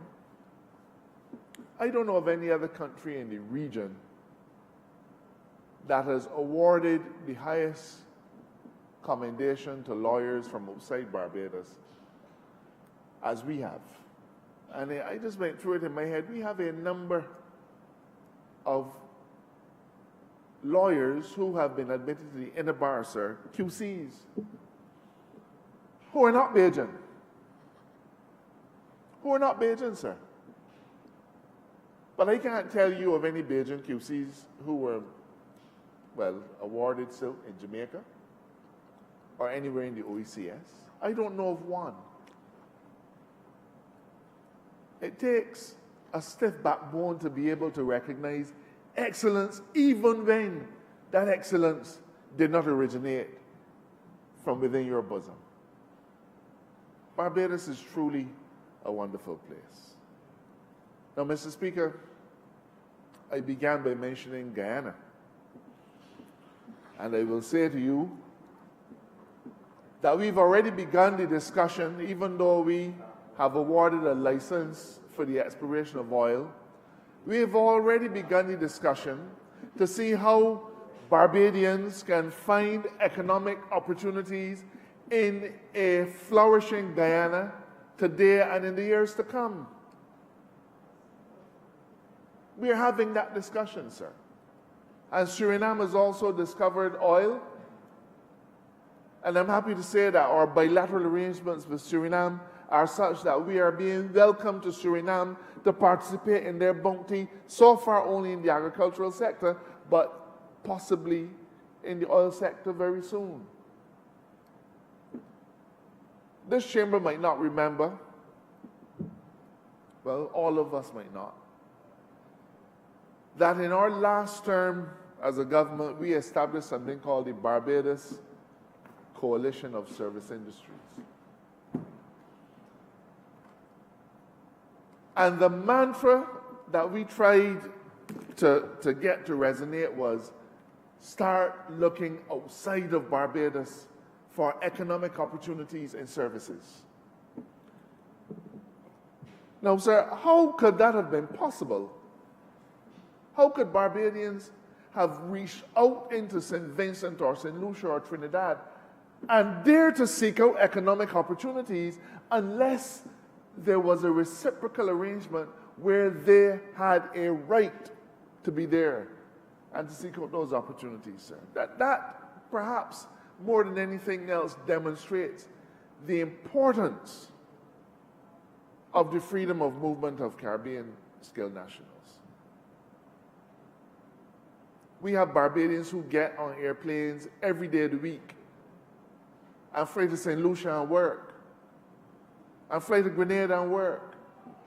In years past, Barbadians would go down in the islands and head up the branches of regional banks before they would come back to Barbados and take over here. We lived it, and we lived it without a murmur. But some would find it so hard to open up our arms to our brothers and sisters. Mr. Speaker, not long ago, our musicians could not go into Trinidad and play music unless they had got work permits from weeks in advance, and who going to apply for it and all kind of hullabaloo. Now you can get on a plane with your guitar and show up in PRCO and say, I come to do a show. And they say, welcome, sir. We want the benefits. But we can't get the benefits, sir, without burdens. And I would not even call them burdens. It is a simple fact, sir, that jobs go where opportunity is. Plain and simple. Nobody comes to Barbados to work if they do not perceive that we are a prosperous nation. Nobody. They're not going to do it. So I anticipate that with the hard work of this party, Barbados will continue on its upward trajectory and be seen in the way that we were seen just 10 years ago. A shining beacon within the region and a place which is known for its nobility of spirit and generosity of heart. I don't think there's a single family anywhere in Barbados that does not have an immigrant. And we need to get rid of the very last vestiges of xenophobia in our country. Mr. Speaker, in the context of the Caribbean, everybody will not be at the same place. But I'm happy, sir, that Barbados has always been willing to lead. And when the heads come here for the intercessional meeting next week, they'll be coming to a Barbados that does not just say this is what we should do, but they'll be coming to a Barbados that says we are willing to lead. And we have now extended into that next category of workers. Is there going to be economic benefit for us? Yes, there will be. Yes, there will be. You know, sir, in my constituency, we had some small businesses that were very heavily patronized by the Guyanese who were working in St. Joseph. And you may say, man, dear Marshall, man, call it rum shop and done. Right? Everybody know what you mean. Everybody know what you mean. But you know, there were farms in my constituency that after the last administration kicked out all the Guyanese, the farms couldn't find the boy to work. Couldn't find the boy to work. Now, that should tell us something, sir. It should tell us that there are areas in Barbados where we do not have adequate numbers of people who either are willing or able to engage in that kind of activity, and then there is no shame in reaching outside of our boundaries to bring people in. No shame at all, sir. So, Mr. Speaker, I believe that in his heart of hearts, the Leader of the Opposition supports this bill. Well, I'm very glad. You might notice that I was not in my seat. I'm happy that he does. I'm sorry that he does not have the confidence that we do in the efforts that we are making in the economy. But what a difference a few days makes. There was a time when he had confidence in us. And now, for some reason, that confidence seems to have been shaken. I don't know if it is the company he's keeping. But I want to tell the Leader of the Opposition that he should wait and see. I don't think an election is being called anytime soon. So he can spare us the loud politicking and put your shoulder to the wheel, sir. Put your shoulder to the wheel and help us to rescue this nation. Wait and see. You have time enough. You have time enough to see the product of our work. And I know that you will not be disappointed. In fact, you will probably not in good conscience be able to speak on political platforms against this administration when the next election comes, because you will be so pleased. You will be so pleased at how well this country has done. Sir, I don't think that Barbadians are people who are born of fear. We are people who are intellectually solid. We are people who are decent. And we are people who understand the value and imperative of hard work. We are also people who understand the importance of a regional approach to our issues. And it sometimes bothers me when we get together on some things and then on other things, we somehow can't seem to get together on it.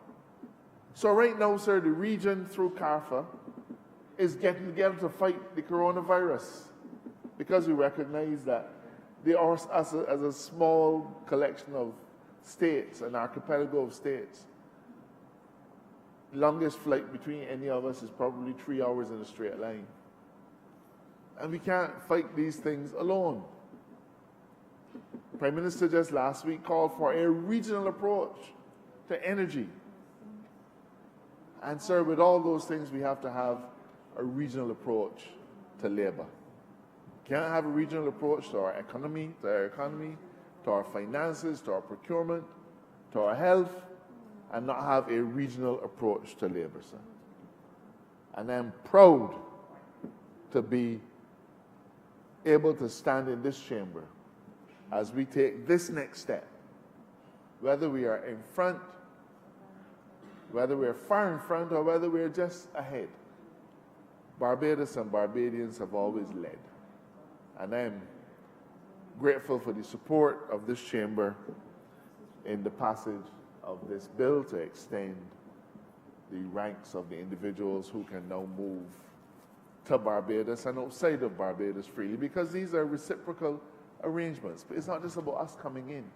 It's about us doing what we've always done, gone out in search of better opportunities in our sister islands. I'm obliged to you. I beg to move, sir, that this bill be read a second time. The question is that the aforementioned bill be read a second time. All those honorable members in favor, please say aye. Those against, please say no. Me think the ayes have it. Mr. Speaker, I beg to ask that you do not leave the chair and that this House resolve itself into committee for further consideration of this bill. He's already asked him. The question is that the Speaker do not leave the chair and the House resolve itself into committee for further consideration of this bill. All those honorable members in favor, please say aye.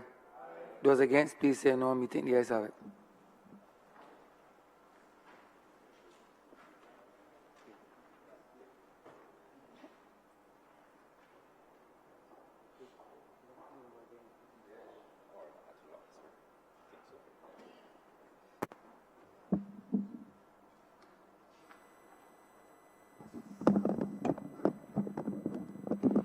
This House is in committee.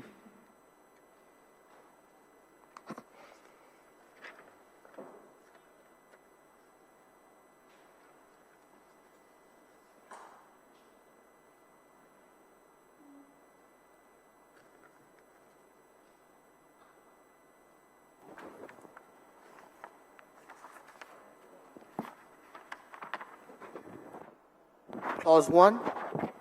Make the move that clause 1 stand parked. I'm sorry? Oh, I see. Mr. Speaker, I beg to move that Mr. clause. Chairman. Mr. Chairman, I beg to move that clause 1 in the short title be amended to reflect the year 2020 and not 2019. Seconder. Seconder. The question is that clause 1 be so amended to state 2020. All honour members in favour, please say aye. Those against, please say no. I think the ayes have it. Clause 2. I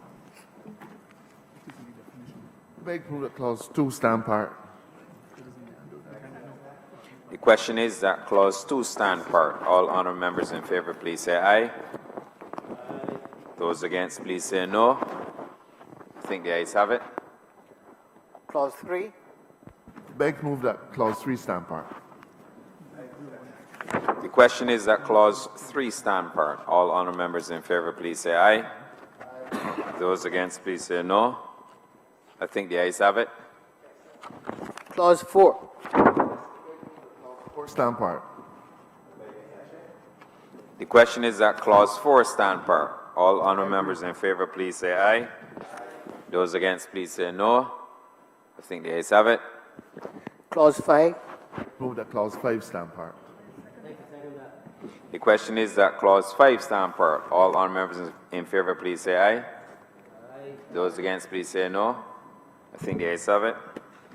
Clause 6. Beg to move that clause 6 stand parked. The question is that clause 6 stand part. All honour members in favour, please say aye. Those against, please say no. I think the ayes have it. Clause 7. Beg to move that clause 7 stand parked. The question is that clause 7 stand part. All honour members in favour, please say aye. Those against, please say no. I think the ayes have it. Clause 8. Move that clause 8 stand parked. The question is that clause 8 stand part. All honour members in favour, please say aye. Aye. Those against, please say no. I think the ayes have it. Clause 9. Beg to move that clause 9 stand parked. The question is that clause 9 stand part. All honour members in favour, please say aye. Those against, please say no. I think the ayes have it. Clause 10. I beg to move that clause 10 stand parked. The question is that clause 10 stand part. All honour members in favour, please say aye. Those against, please say no. I think the ayes have it. Clause 11. Beg to move that clause 11 stand parked. The question is that clause 11 stand part. All honour members in favour, please say aye. Those against, please say no. I think the ayes have it. Clause 12. Stand parked. The question is that clause 12 stand part. All honour members in favour, please say aye. Those against, please say no. I think the ayes have it. Clause 13. Beg to move that clause 13 stand parked. The question is that clause 13 stand part. All honour members in favour, please say aye.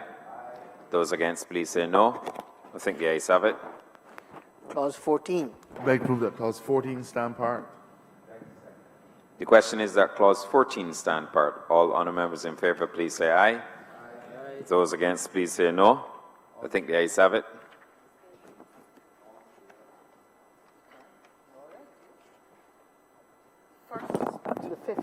First to the fifth schedules. Beg to move that the first to the fifth schedules be the first through the fifth schedules to the bill. The question is that the first to the fifth schedule be the schedule to the bill. All honour members in favour, please say aye. Those against, please say no. I think the ayes have it. So, Chairman, I beg to move that you do not report as long as the Speaker to passing one bill in committee. Is it with amendments or clerk? Sorry, with amendments. With amendments, sir. I'm learning procedure. The question is that I do now report to His Honour the Speaker the passing of one bill with amendments in committee. All honour members in favour, please say aye. Those against, please say no. I think the ayes have it.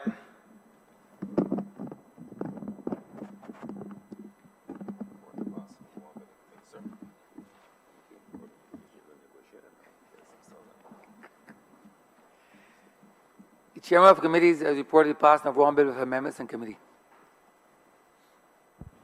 Mr. Speaker, I beg to move that this bill be read a third time. Question is that the bill be read a third time. All those honourable members in favour, please say aye. Those against, please say no. Me think the ayes have it. Mr. Speaker, I beg to move that this bill do now pass and be cited Caribbean Community Movement of Skilled Nationals Amendment Act 2020. The question is that the aforementioned bill be passed and so cited. All those honourable members in favour, please say aye. Those against, please say no. Me think the ayes have it. This bill is passed and so cited. Honourable Member for City of Bridgetown. Mr. Speaker, this brings us to the end of government's business for the day and the end of today's sitting. I beg to move that the House be adjourned until Tuesday, 18th of February 2020 at 10 a.m. The question is that this House be adjourned until the 18th day of February at 10 a.m. in the forenoon. All those honourable members in favour, please say aye. Those against, please say no. Me think the ayes have it. This honourable chamber stands adjourned until the 18th day of February at 10 a.m. in the forenoon.